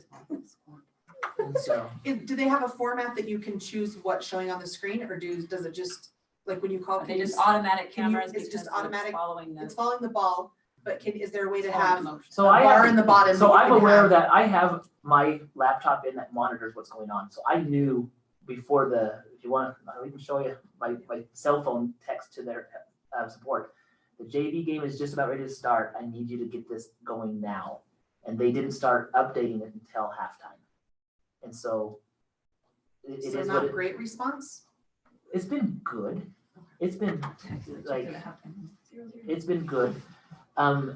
There might be a way for me to learn how to do it up in the tunnel is where the main box is, where the computer is. If I can get the right guy to call me back, I could probably figure out and write it all down. Mr. Hansen's been helping out with the like I said, the audio. We're going to try this Friday. We don't have the game tomorrow. Teton's game was postponed. But at the girls' game, we're going to try to do the audio with it. And so we're learning, but it was something that we felt could continue on. And there were some questions that people had, well, we could do a free one. Why are you making me pay for it? That's true. Yeah, you do have to pay extra for it. I've had people ask, I didn't say this in the first one. I've had people ask, well, what are we going to do about the season passes? At the end of this season, I'm again looking for a Christmas miracle that we can go to stage 3 after January and allow some fans in. So what I'm hoping to do is at the end of the year, all of those that purchased a season pass, I ask you, how many events did you get to go to? And if they said, I went to 5 volleyball games and I went to 4 football games, and I was able to make it to 2 things later on. Add those all up, times it by 6, we're gonna subtract it from the 110 that you have and refund you in February or March on that. That's the only way that I know that we can wait and see everything on how it's going to be. And so that addresses that one about the fee, so. Could you prorate with how many were available to go to, not just how many they attended, but like prorate it with, we were open for this amount of time, we were open for this amount of time, then prorate it that way, so it's I like don't it across the know. board? I guess you could, because you could look at that and say, I bought a season pass for $110 and in a normal year, I went to every single event. You need to pay me extra money for the money I saved on this ticket. Because it's a smoking deal for $110. That's why I'm saying the prorate, I feel like that'd be, that this is how much it was, you wouldn't be paying back $6 per event they went to. Well, on one hand, we still have to pay for refs this year. And so I just wonder if that would save the district money to do it that way. is all I I'm think saying. it would. I cost more misunderstand, money 'cause Because if you were able to go to 50% of the games, that could have been 15 games times 6, so you owe them, I mean, it's $95, you get back 15, but if you go for 50% of the games, they have to give you back 55. So you're Yeah. trying to, I don't want to, it's not making money. It's just Keeping. Trying to hold on to it for a minute. like, because if you bought that and you were going to come anyway, you were going to pay $6 to get in. Yeah. And so if you and your spouse went to 4 football games, you've already made up the whole entire that's, thing, so. But if it could save us money, I don't just go do the math, it's been a long day. So going back to the participants. I know that we're limited to 10. I know that there's not going to be an equal way to do it, and there's not going to be a fair way. And there will be times that no matter what we do, somebody will come in and say, that's not fair. Why are you doing that? And I'll probably stop Shane at the door and say, that's not fair. Since I already did that once. And I get that. And I don't, like, this is not a dream situation for any of us on No, that. but it's hard, like, for instance, I was watching the South Fremont game last night, and I know they have their 10 people over there, and we have 27 girls or whatever. You have 5 administrators holding up the door, and I'm thinking, maybe they weren't all administrators. You can't see from the NFHS camera, but I'm thinking, how can they all just stand there and why cannot another parent get in and they're just standing there? Do they have all their coaches' spouses like right behind them too, there? No, they just had scattered parents, but I'm just like, there's 5 men just standing there on the side. I have a picture of it. And I hear you on that. I know who it was. With the whole process of coming up with a plan, like, well, how can we get as many in? I was really hoping we could get a waiver for 2 parents. And I found out on Monday that that is not going to happen. So it's Wednesday today. Now that I've exhausted those options, I'm looking at other options. I'm gonna look at that and see what can we do to have something be a little bit different. But again, it's gonna be something that I communicate directly with parents. I don't think it's gonna come out and say, hey, governor, because we still want to be safe. The numbers are going up. The numbers are going up. We can't deny that. And so it's just trying to find that balance. But I hear you, Liz. When it looks like that, you're saying, okay, game personnel, why is it all administrators that are there? And I'm sure Shay would appreciate this if I said, if somebody wants to come and take my job during that night, I'll be able to go see her on that one. Because I also, I don't see my family at all during this time.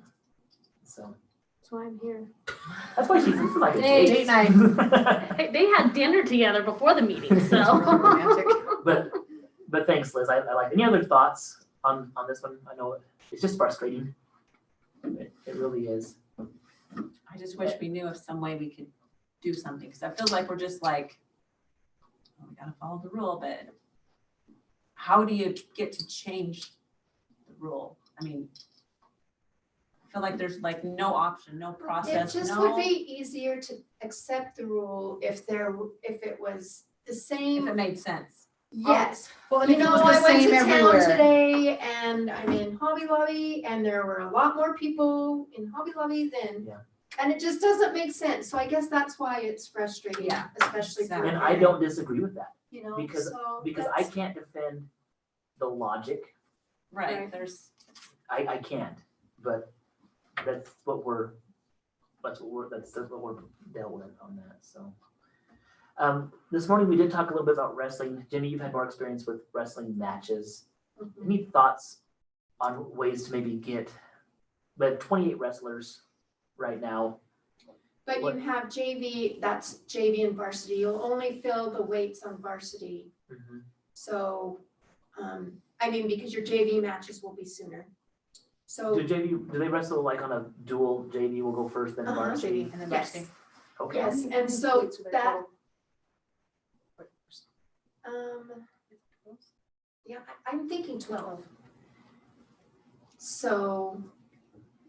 Okay. That should help Yeah, that will help to be able to look at that. because your JV and then, How many wrestlers do you have on varsity? That's 12. 12. So that's The your weight 12 class. weights. I'm Okay. pretty sure Oh, it's okay. 12. I think, I don't know. I was throwing out And we- numbers like wrestling 185. I don't know. Like I have no idea. 148. Well, they changed them a couple It of goes years ago, 48. so the weight classes are different, yeah. Okay. But it makes it like, I don't know, those great big tournaments, how are they even making that happen? Are they going to, I haven't seen the wrestling schedule. I didn't know if they've went to more duels. It's right Because- now what they're holding with it. What will probably happen is as the season goes on, different teams will be dropping out.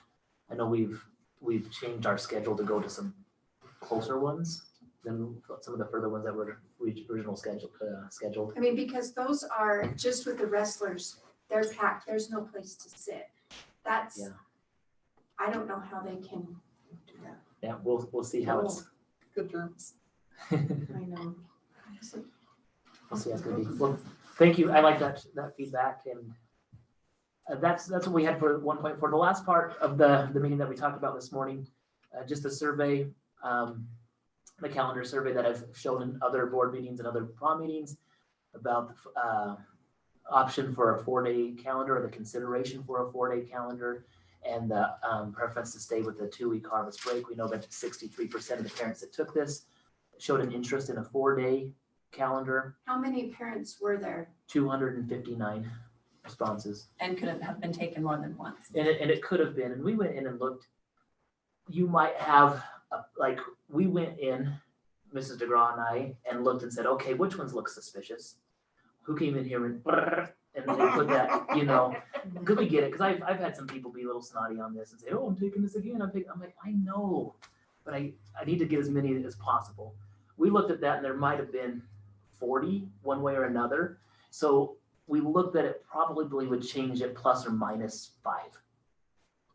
That it could have gone up to 67, and it could go down to 58. So Just, how can you tell if it's suspicious? Like, what do you look for? Like, what data does So it you show? have like dun, 10 dun. responses all within, and every response is within 35 seconds And of they're all each the other. same. Uh-huh, Just and they're go back in and identical. log back in. yeah, Tell now the people watching this are gonna be, I'm gonna go in, set That's my clock genius. They're like, every. 850 responses. I didn't even think about it like that. I'm sorry we gave away your secrets, but can you see the Only 2 people are location watching this. that they took it from? Because I don't know. No, you I won't, I you had won't see the heard location. that somebody recruited family members from other areas to take it in the favor that they wanted, and I was like, And they might that's a little have, shady. and it is, How do you know out? it's like the decision that's gonna be made. Not Some saying people are your gonna like surveys it, are and some dumb, I was people just aren't. curious. Well, your data is only as good as your sample. So That's what statistics is. And so if we're looking for, sorry. so you have the patrons on here, and yes, the patrons are one part. We want to look and say, okay, what is it that our patrons want? But as we run a business, we also have to look at our employees. And the employees had to log in. I know that these 44 responses were 100% Legit. So is that, legit that's the teachers. teachers. And so when you look at that, 77% interested in a 4-day school week, 68% were interested in having 2-week potato harvest. I would be interested to know when they saw the start and end times, if that would change anybody's responses. Cause I'm like, oh yeah, 4 days sounds great. And then I'm like, holy freak, if my kid has to go to school till 4 and then practice, not that sports is everything, or lambing time. I mean, that makes them really late. But even just a bus ride for my kids, if we end at 4-ish, they get home at 5. Well, I know, cause. So yeah, I understand what you're Yeah. saying is what I'm. And there, Yeah. as you look at that, An hour and 10 minutes. Mackey School District starts at 7:45 in the morning, and they have kids that are really far away. Those are things that I get it. Like, I was just curious. I just wonder, how do you, like, you say, okay, here's the information, because I saw your 3 different calendars, but how do you put in your input? Like, who should you contact and say, semester looks like it's, in my opinion, terrible schedule compared to the trimester, but who are we supposed to tell this to? Like, you can just tell it to me. Just say this. This is the okay, well, I process. don't like the semester schedule. But you said the Can you board has can the you- final decision. Yeah, Is the that board correct? has the board has a final Are we decision. allowed to talk to our board representatives? Yeah. Okay. That's So- like, we are supposed to be able to communicate So with here's the them, and thing they is- can communicate back with us. I So- could go to my representative and be like, hey, can we discuss this calendar? Yeah. And that's kosher. Yeah, So- absolutely. The school board members. But you have to be careful as a school board member that you're not giving an opinion on something that you're going to have to vote on. That's the only thing that they should not be sharing back is Right. their They want your thoughts on feedback, how they though. want to They vote. want your feedback. They might not always be able to give you the feedback back And they to you can't that come you out and want. promise and say. so I you're- will vote this You're way telling me that because you you're do or on- don't like this, and so this is what I'm going to do. Okay. Good information. They may do that. So this I think was, it's unclear for some people, so this Yeah. is why I asked. I've heard Yeah. this. and these are all like, again, draft is in capital block Disclaimer. letters on this. Like, this is just a starting point. The meeting that we're going to have, we get that there are strong feelings one way or another on this. Everybody that comes in with a strong feeling of, I love this, has a certain amount of people that are saying, I don't like this. And what districts have found is when they make a decision, they move forward, they're great. I've had people say, well, why are you talking about this, Superintendent Williams? I didn't work here when it was talked about 4 years ago.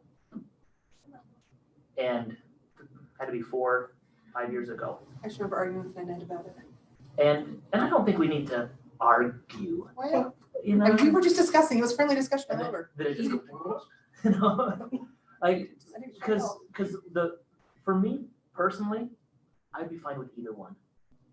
And so you're saying, well, why are you presenting this? Because I've had plenty of people come and say, we need to be on a 4-day. We need to be on a 4-day. How do I know if they were or were not a vocal minority? You know, like, because I've had people that suspiciously took a lot of ones that don't want a 4-day. And so maybe it's skewed. How do we know which way it's really That's the skewed? problem, I don't like this data because, The teacher data, well, cool. yes, but when you take a sample and it's a voluntary sample, it is not good data. It's the It's squeaky wheel that's gonna get the It's big not good votes, data. because they. Right. And so to do a sample, you have, yeah. We do phone calls. We I think get Brittany on needs to the get a phone. penny. And Well, Phone and you calls. can, but your sample has to be more random, not voluntary, because you have, if it's voluntary, you have, The passion on both Well, sides. But, Well, but we take do. We have time. passion on both sides. Yeah, that's what I'm saying, passion on both sides. We There's have not very many people we that are have like. we have the haters of a harvest going on there. We have the ones that have to have a harvest at all costs going on there. And Well, and we're not basing all decisions Yeah. on the survey. This is just kind of a springboard point for us to Well, kind obviously. of get and some. so this isn't this isn't the Based on- vote. This isn't gonna come in and say, all right, school board members, because this random survey that might not be so random has some flaws. This was just to say, you know what, look into it. Maybe look at it. Look at it, bring it up to the board. On the work meeting, which we will probably have to cut it off to 10 people on Thursday, the 10th. We've invited 2 superintendents who are in a 4-day school week. I've invited superintendent from Preston, Mark Gee. His first year as a superintendent in Preston was a 4-year school year. 4-day. 4 days, 4 year. 4 years. COVID's been a 4-year. COVID's been a 4-year school. Man. Hashtag. COVID. Yeah. 4 years. And in his second year before they returned to that, the school board members said, we need to look into this. We have a lot of people that just don't like this 4-day school week. And they went back and did an extensive search into it. And at the end of the day, they continued with it. I want to know why it worked for them and to see if that's a good idea for us. Who's your other superintendent here? Spencer Barzy, who has just completed his doctoral dissertation on a study between rural school districts in Idaho, small school districts that are on a 4-day or a 5-day, and that 138 pages is on this right here. And Spencer does joke and say, if you can't sleep, start reading it. But when you do a There is a lot of good information in it. and it's not like in his mind, he never wanted to go to a 4-day school week. And there's probably still reason that if you wouldn't ask him that he'd say, maybe it's not the best for this, but for the community, this is what balanced it out. And that's what we need to decide, is that there are going to be pros and cons with one. But like I said, on either one of the calendars that I have here, I'm the most important thing to me is that built into the calendar are professional days for teachers. If we don't have that, I'm not for it. And each So of on the these, 4-day, you have them built in on those Fridays? I did not put Because you them didn't on put them, there. yeah, I was gonna say there weren't any on But there. they would be But there. they would they be would built be there. in for the teachers. And so the draft is, I threw them out there. I just wanted people to look and say, this is kind of what it would look like. How many professional teachers days would you have on a 4-day week? Would you still just have 2 a month, or would you make every Friday I a would teacher I would day? try to do, and this is I'd have to go in with the first and look at what are the total numbers of contract hours teachers have. Okay. How much of that is going to be used up in the 144 to 146 contact days in a 4-day school week? How much extra time do teachers get this year, and where can I put that throughout? Because another thing people are going to say, oh, of course the teachers want a 4-day school week because they want to work less. But teachers are going to work the same amount of hours that they're working now. It's just going to be allocated in different spots. And so I'm thinking about every 3rd week, teachers would come in on those Fridays for professional development, faculty meetings. That allows them, if it's every 3 weeks, as it rotates, sometimes you might have it sooner or later, depending on is it beginning of the school year, other sides, I don't know. But I wanted to go back, Liz, tell me your thoughts, semester versus trimester, because I know Blackfoot has a trimester on a 4-day school week. Most others do a semester. Just thoughts on that. Because you're adding another class for them to do homework for. Because you're not just still gonna stay at six classes. If you go to a semester, I mean, I think that's just one more thing for them to take care of. If you go from 6 to 8 or whatever you decide to do, that's one more class you have to do homework for every night. That's why I don't like it. One of the reasons I don't like it. Okay. And I guess you talked about in your prior meeting, maybe doing block electives, but I'm like, when you're on that semester, you don't have as much chance to take electives because you have English all year, you have math all year. But we do that now. Well, we don't have English all year. We did change to math all year this No. year. We did. We are. English. No, we're not. On 3 tries? No. On, 'Cause my daughter does not have English this try. White only have 2. Yeah. it's I think two. on what grade is she in? She's a Freshman. freshman. I'll have to double check I thought this. on Mine's that. here, but it has- No. But then you end up with like history all year instead of just 2 tries, so you have less time for electives. Yeah, and it's one of those things you're looking at I just look at it, pros and that cons with it. the transcripts for the next 5 years are gonna be messy, messy. Yeah. Well, Everybody's and, are. and they might be if we go to if the board votes on that calendar. I guess it's one less transition, and we put this to bed. Are you they know? voting on December 10th for one of these calendars? Okay, No. that's what when you keep saying voting, I'm like, hold on here, No. when are we? So I don't have time to talk to anybody. So- Like January or February. January or they decide. February. Is when the calendar is decided. Can I ask, like, what maybe in your mind and what you've heard, what would be the top priorities that would be benefited from going to a 4-day week? Like, is there areas that you're like, this for sure needs to be improved and it would be improved with a 4-day week?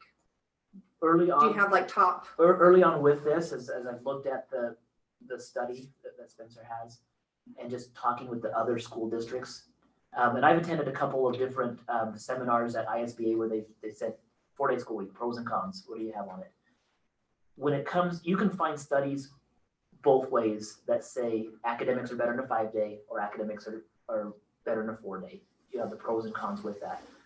Where I think a pro of just looking at 4-day right now, it would be something that we could use as a teacher recruitment and retaining tool. Like that's going to be one of the things that I see with if your academics are negligible, whether it's one way or another, it doesn't really matter. Statistically, when you look at that statistics, Jimmy would understand this, it has to be a certain level before it really makes a big impact. And what they're saying is, if you look at the exact Quality data, of teachers is. the quality of teachers has a bigger impact on the outcome than what it does with the schedule on there. And so I actually think that the number one thing would be a teacher recruitment and retaining, even though I know that we have teachers here on staff that don't like it. I get that. But when we look at, and I don't know, I'd be interested to look at that level. We have 75% of the teachers that commute. That's a good point. What caliber of teachers are you looking at recruiting though? Like, does it mean, how do you know that they're necessarily a better one that you're recruiting? Because it's a 4-day. Because it's a 4-day. And so that's a good point Because I'd be like, dude, yes, well, wanna go there, Amy? what I hope becomes the culture is that the professional days are the things that really show me which teachers are really invested, because that's where we're going to get better on that. And there will be some people that will look at this proposed 4-day schedule and say, well, not all of the 4-day school districts do that. Why do I want to come to your 4-day school week? Because we will give you the tools to be better as a teacher. And most teachers that I've seen, that's what they want to do. Teachers that are the ones that want to get better. Now, So in that sense, you almost don't even need the 4-day to recruit teachers if you've got professional possibly, teacher. but if you have Could one, go together, it could not. but if you anything have to do with people each other. commuting from outside, here's the thing. Right now, the commute is probably the thing that's the hardest thing to convince people to come out here. And if you eliminated a portion of those days, that might be something that like, oh, I would be more interested in that. But we also have higher pay too, so that's also an incentive to come out, correct? It does, And But that's not depending- as big of an incentive as like a 4-day So probably. What did Spencer experience? Oh, I didn't read the whole thing yet. I So apologize, this one's not, Spencer. this is not in the dissertation. And this No, is it's Okay. just Well, a you haven't read comment. all, I had that posted this morning. You know, I was driving all day, so listening was possible. Reading was, does he like read it? Is it like an audiobook? He needs to do an audiobook. Give me Spencer's number. He needs to put it into audio. I'm on it. And I will write cliff notes for everybody. Just by His maybe not. experience, where Preston and all the districts around him were 4-day school week. And he's been traditionally a 5-day school week for the only one that's in that region. And I don't know the exact number between Preston and Westside, but Westside had a math opening the same time that Preston had a math opening. Oh, I've heard this story before. And Preston had 7 applicants, where Westside had 0. And they're only like, I don't know, 14 or less, maybe even 8 miles away. So you think And that's what they figure it was.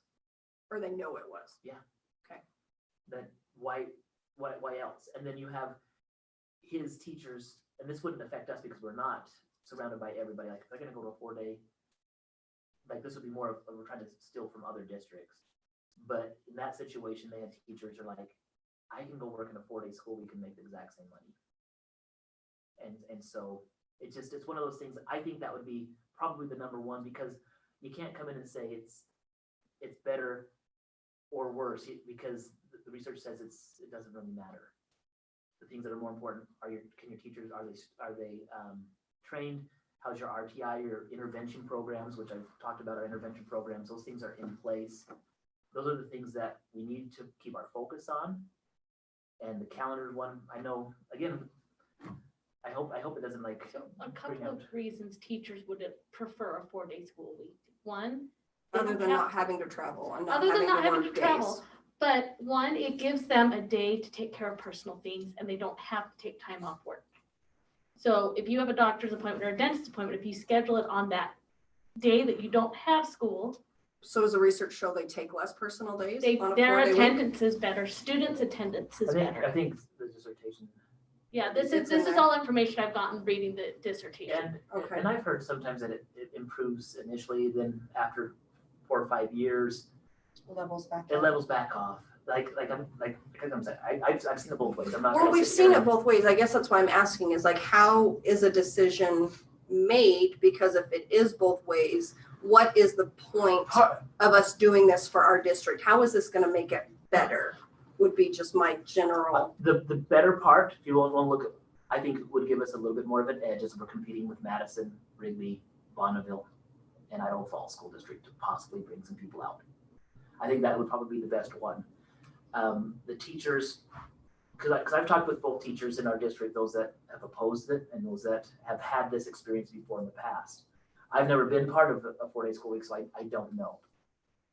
So what I'm hearing is just what their experience was. Even though the days are longer, they felt like students were fresher in the classroom because there was that day of, like, that 5th day allowed for more of a weekend to happen. And so kids, when they come back, now it is longer. Some again, this is all, it's not like scientific evidence, it's just what people have said. Mr. Harrelson has shared the story of a teacher who used to teach in this district that taught at Du Bois.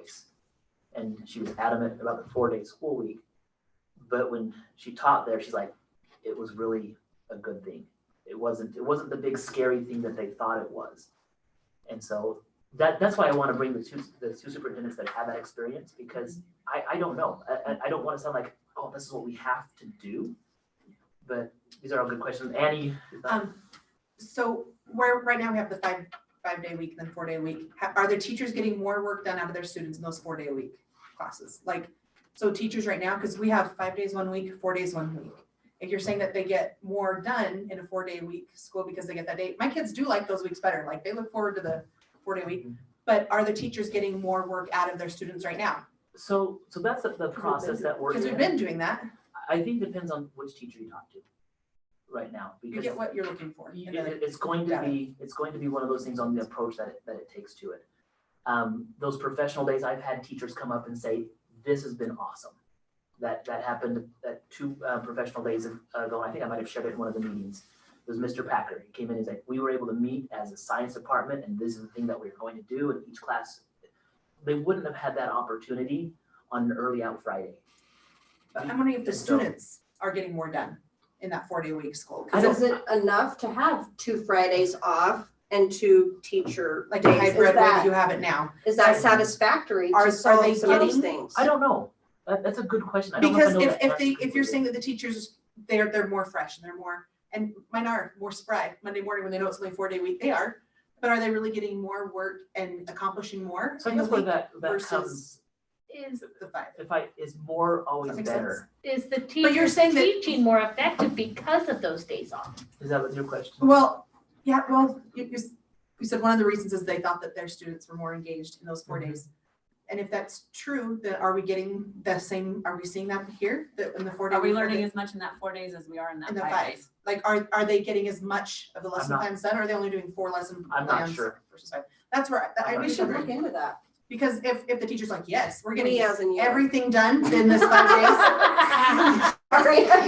If the teachers are saying, we're getting our 5 days a week, the whole week worth of work and my lesson plans done in 4 days, that's cool. That's showing that it is doing something. But if they're doing the exact same amount of work in 5 days and only doing 4, like, can you do more in those 4 days?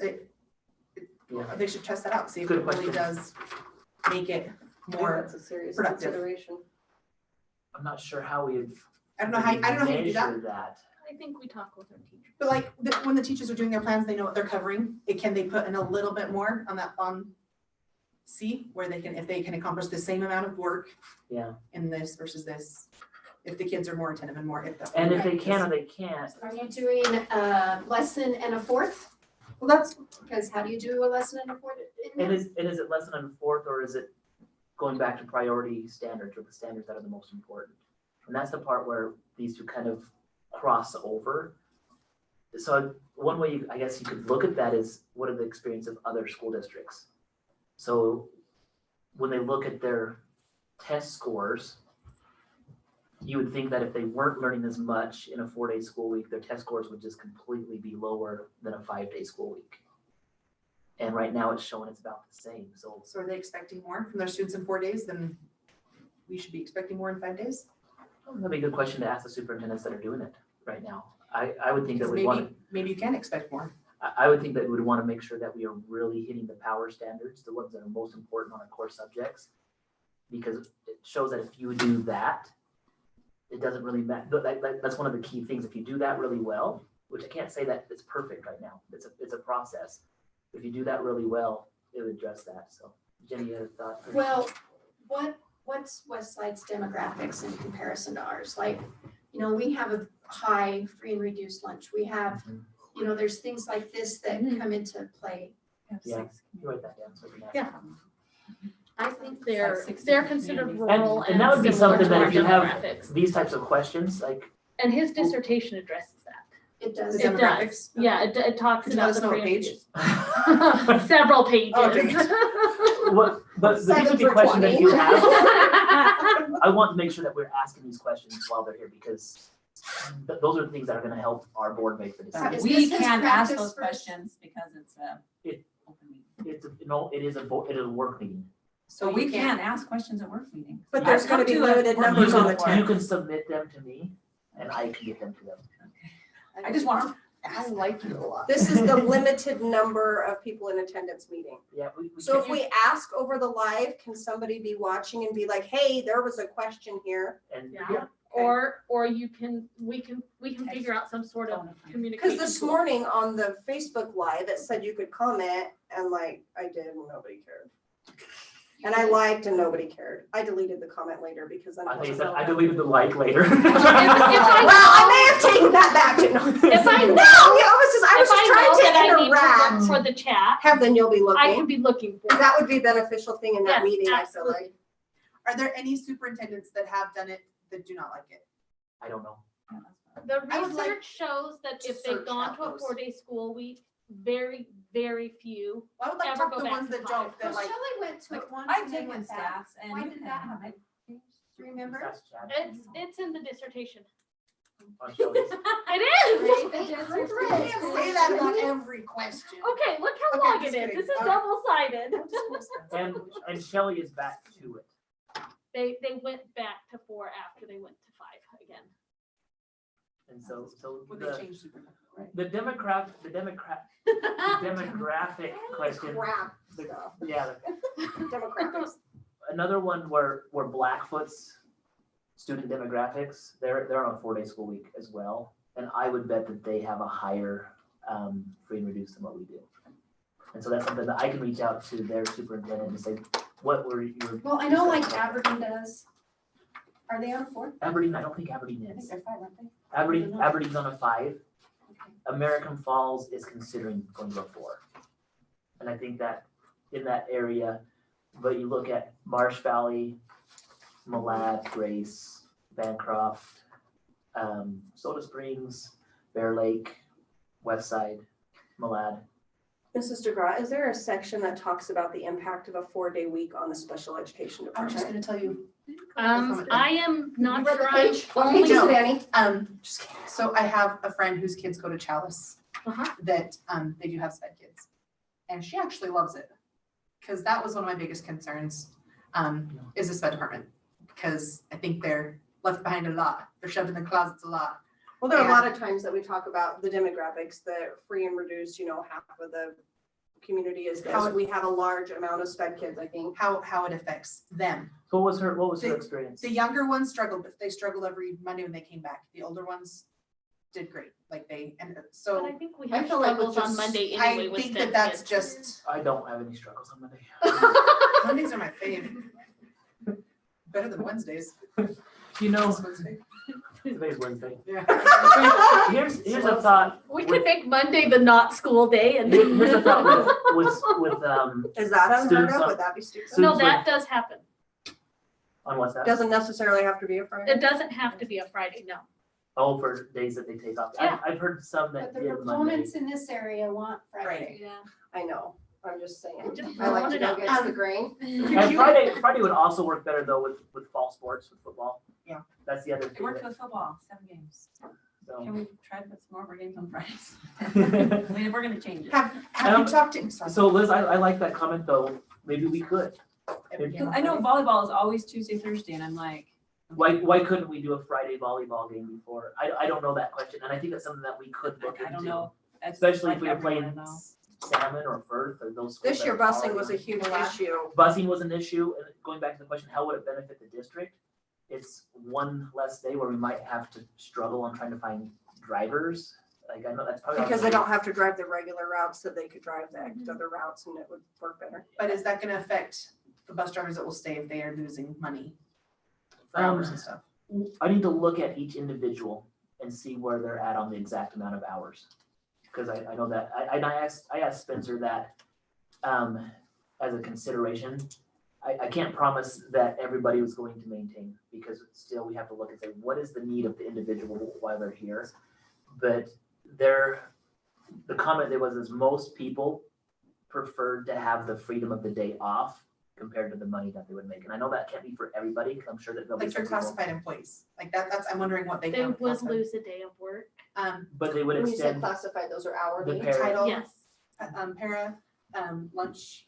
janitorial. janitor, But if you bus. increased an hour in the day, If it, it's going to be pretty close. and except for like lunch, like food services. Yeah. That doesn't, and bus. Have you talked to sped directors for those different districts? I'd be interested to I've hear, written that down. okay, what the sped directors in other districts. I had a thought on the special education students on where maybe it would be, they're thinking, okay, is this going to hurt their learning?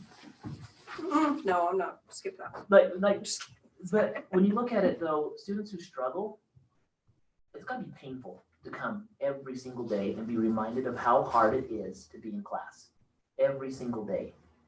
To have that day off might be more beneficial for emotional health. And if you're there for one more day, is that really gonna be the thing that just makes it change? And I don't know, it's just a thought that as you're going out, A few years ago, why anytime that you had more than like a day, 2 days off, to get them to even come back to school again was terrible. The routine is Like, more the I was important. gonna say, routine what that if those that kids was the require- routine though? But if it became that, but maybe it would be different than doing like the hybrid they're doing now. But like a couple years ago, it was the longer that he went without, the harder it was, even if he was sick one day of the week. Potato harvest is killer for Oh, special just to ed get kids. back in the routine of coming, Yep. they would just dread it. The longer you're out, the more it's Yeah. like you're out of shape, your mind. And So I, does it and I mean don't I'm know, for or against? I just, Disclaimer. Disclaimer, not saying Just I'm- information and questions. and that's something where me making that comment, I don't know, it just, maybe for Because it could go either way. one person might like You that, do, but you can find whatever you're looking for. the only real specific evidence is your friend from Chalice that said they like it. Well, she didn't like some parts of it, but she did appreciate the, well, and Emily's kids were doing 4-day week up there. And Emily loved it, but she also was driving. Her kids, they lived in like Arco area, like, so it really was like a Jared and Trish house, like how far apart. So So their kids they- got home really late. So, but she still liked it? She met the bus, Mhm. so they wouldn't have to get on as early, because they were Schaefer's getting on that early in the morning and that late, so she'd meet the bus like a Hamer because they got home. And I don't know if this would be something where we might even recruit students. Where Yeah. it's one less day of a student having to be coming in. You'd end up with more from repeat probably. And that's another thing where our numbers are, I'm hoping that they're plateauing off, that we probably shouldn't go 1A at the very least in the next 5 years, we should be a small 2A school. But our enrollment grew this year. In the high school, it dropped by 12, but But it's Should gain because you more guys kept on students going this to week. school, you weren't proposing the hybrids, like I know a lot of the parents that brought kids over from out of district. and how do we keep them?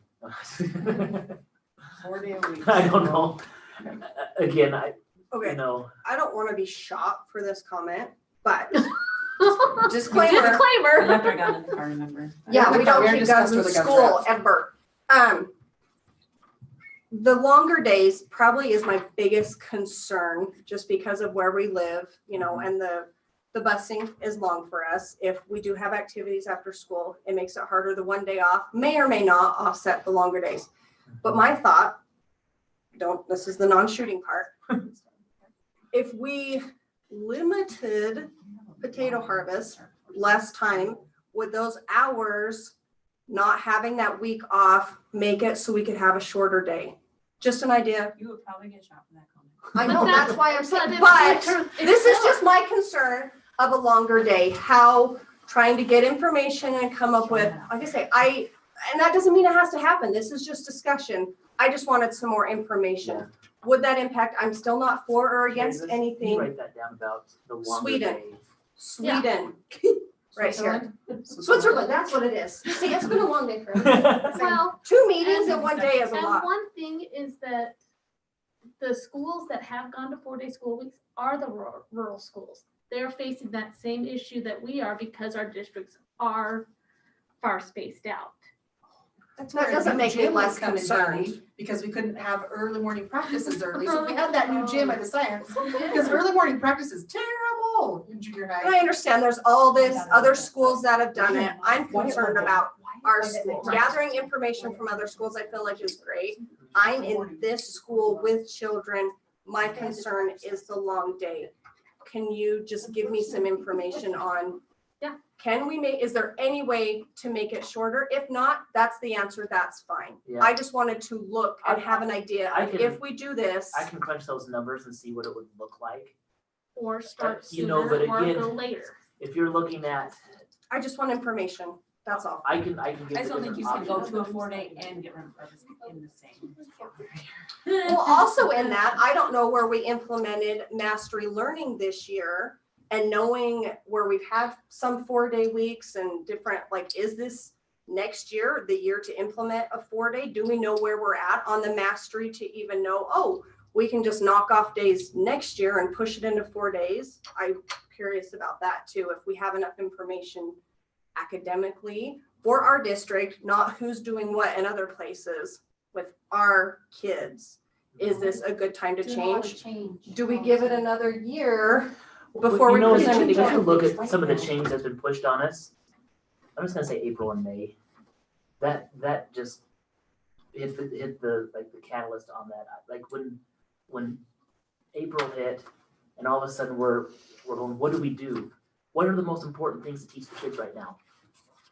And when that hit in April and May, I don't know if we could have answered that question. What's the most important thing that you need to know at home? And how clear was that? It wasn't. And so going to a standards-based teaching and approach is us finding out what's the most important thing that a kid needs to know. And that's why it got pushed even quicker. It was being experimented with in a couple of the classes at the high school prior to it. But I'll tell you what, when COVID hit, this is when it became really real. And that's why we need to get there. Are we there? No, we're not. And we're hoping to get there.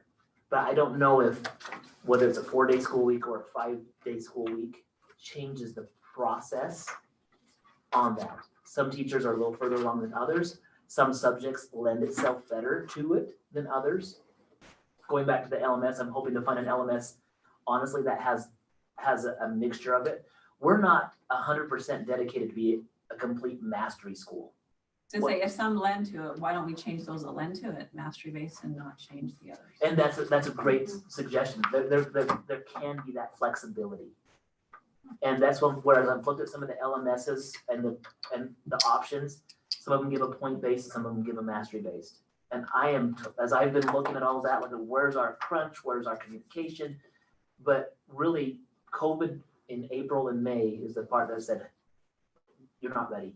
You're not ready for this. And we're not out of the woods yet. I'm hoping that we can get there.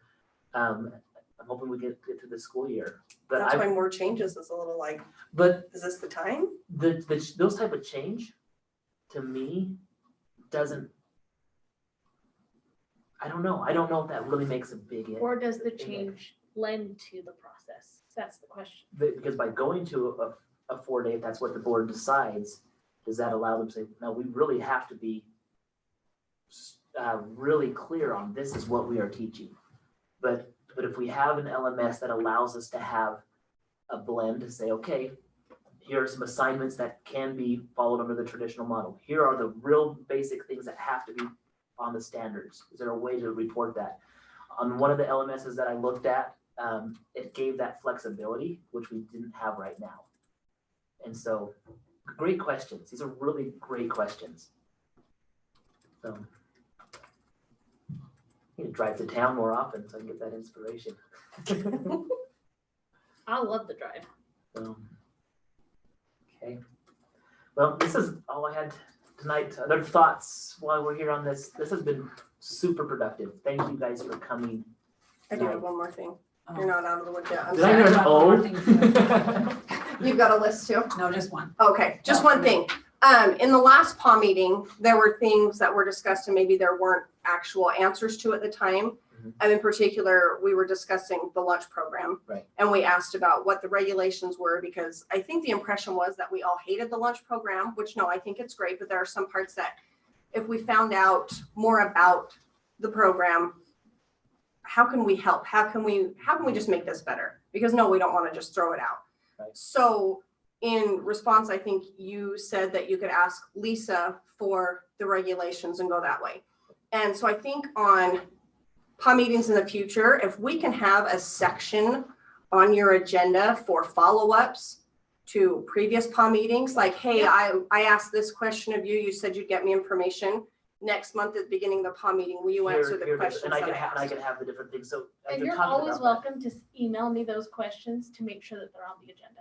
Yeah, I had this all typed up to email and then it didn't happen. But So- we were able to meet with Lisa this week and I was able to find where the website is.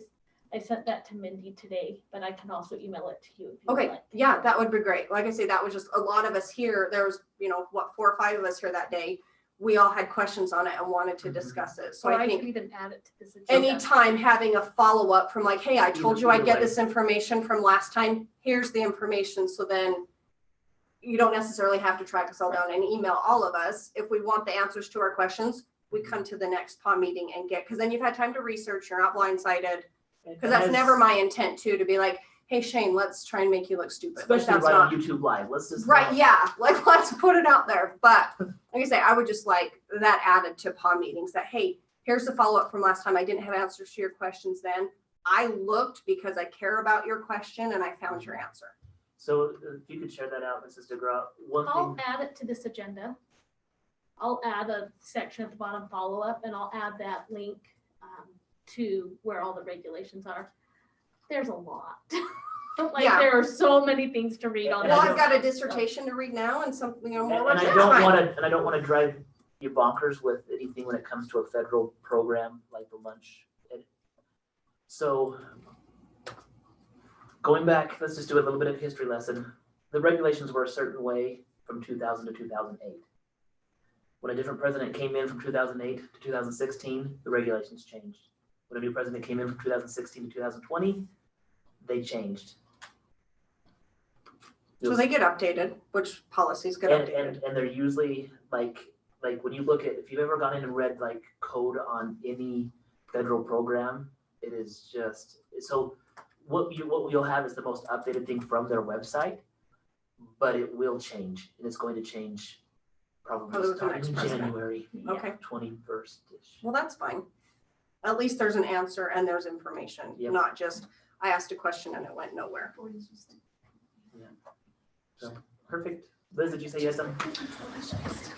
Yes, whenever you decide which way we go or whatever schedule, and we're setting up schedules for next year, I have a whole 3 pages from our principal about why parents don't need to know the schedule, but I would really like to see the schedule because, for instance, this year we added the basketball class, which we tried last year, and I don't know how we got it passed this year. I think it's great so that they can get done with practice earlier, but they told my daughter, well, if you can't change it, you'll have to practice with the C team. Sorry, I need I don't, or a PE class, It's a whatever. So they PE can start class the practice last at period of 2:40 the day. now So instead they of get to after practice school. during the day, during the school day, So not they- after school. We Like what they do were summer. trying to make it so people could be done sooner. It's a PE class. So yeah, now they can get done. That they have their basketball practice for school? Or So like now they're they on the start their basketball PE, team? yeah. When it comes to, they still PE practice credits. after school's out. Yes. For a little bit, like they go like an hour and a little bit after school. But they start And so, but during the that school frees day. the gym up sooner for the next group that comes in. So just But like if we isn't had this known supposed that to be- was going to be on the schedule, or maybe it was known, we just wasn't communicated, we could have fixed some schedules. But basically they said, well, you're in charge of changing your schedule now. And if you can't get it, you have to practice with the C team. Well, I probably could have told you that she probably wasn't going to be straight C team because she is 6'2", and I would have liked to have known the schedule because when she went to change her English class, that's the only one she could change. She got put in a class of 28 and previously she'd been in 15, and Mrs. Parker didn't want to change it, but she did so she could go to this other class. And I'm just thinking, if for 95% it works really well just to throw them in a computer, but for 5% sometimes it would be helpful to let a parent look at the schedule. Well, I think that I've done a lot of scheduling, and I do not understand why the kids can't. I mean, I understand keeping the classes different, but you can put parameters on that. And so I had the same thing, I had a kid that didn't have a class. Well, we kind of have an idea of what he wants to do, so we want to see what's available. I want to sit, you're taking the parents out of it. And your parents, if parents want to be involved in their kids' education and scheduling and looking at their classes and be involved, why would you discourage that? I do not understand I just that. didn't like that. Okay, At all. well, she doesn't want this class this hour. Well, let's see what's offered this hour. No, just let me look at the whole thing. That's something I'm really good at, is the spatial, whole seeing the thing whole picture, and see where it making fits. things work. And Everybody has different views. You can see something differently. yeah, and they're like, well, we can throw it back in and see if we can change everybody's schedule. No, I don't want you to change everybody's schedule. I just want to see what's there. And I understand you don't want to overload. You don't want to drop out of classes.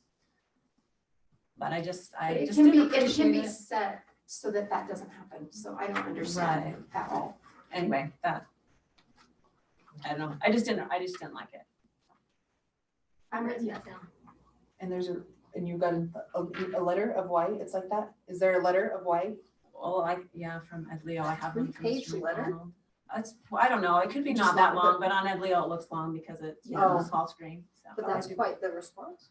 Well, I read that and it still didn't make sense. No, but I mean, Yes, at the Still feels beginning of the wrong. year, my daughter, she said last year, oh, I'd like PE, oh, I'd like weights. But then she ended up PE and weights second and third hour last try. And I'm like, really? You need 2 PE classes in the same trimester? No, But, you're not supposed to have 2 PE and they were like, well, the only other option was like engine performance. Well, everything else is full to engine performance. Well, she really doesn't want engine performance. Well, she can't take it because there's prerequisites to that. That was the only one open. Just So, anyway, I just thought, well, if it was Well, a great program, we wouldn't have had 2 PE classes together.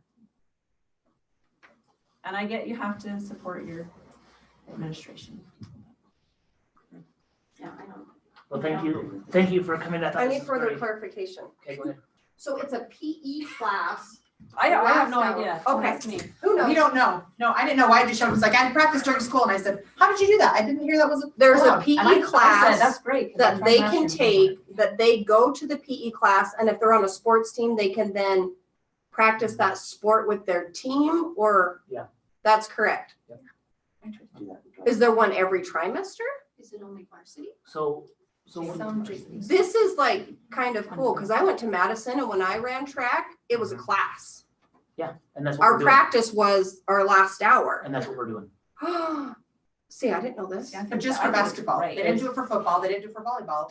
And part of it is Well, they do it for track. when you look at the amount of students that are there And the season, how long the season with the lasts. season on the trimester, it works for, Basketball works really well. if it's an outdoor practice, we're not trying, like for football, you're not trying to compete and say, oh, the JV has to come at this time.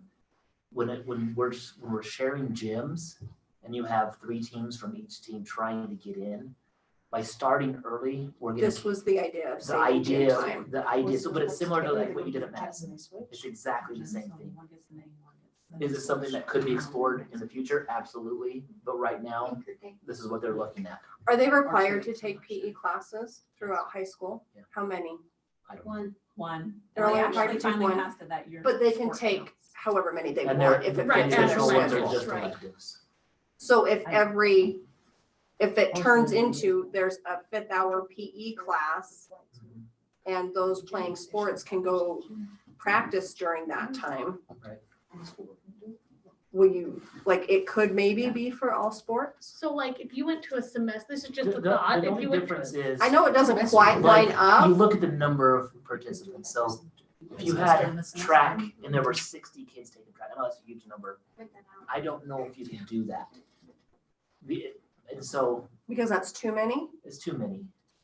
How Yeah. many would you need to suffice? So like, But if you you've have got 3 boys and coaches- girls softball, 5th hour, 3rd try, and everybody just gets a PE class and they can go practice their sport. Would that be considered beneficial? They can look at that. There's no reason why they couldn't.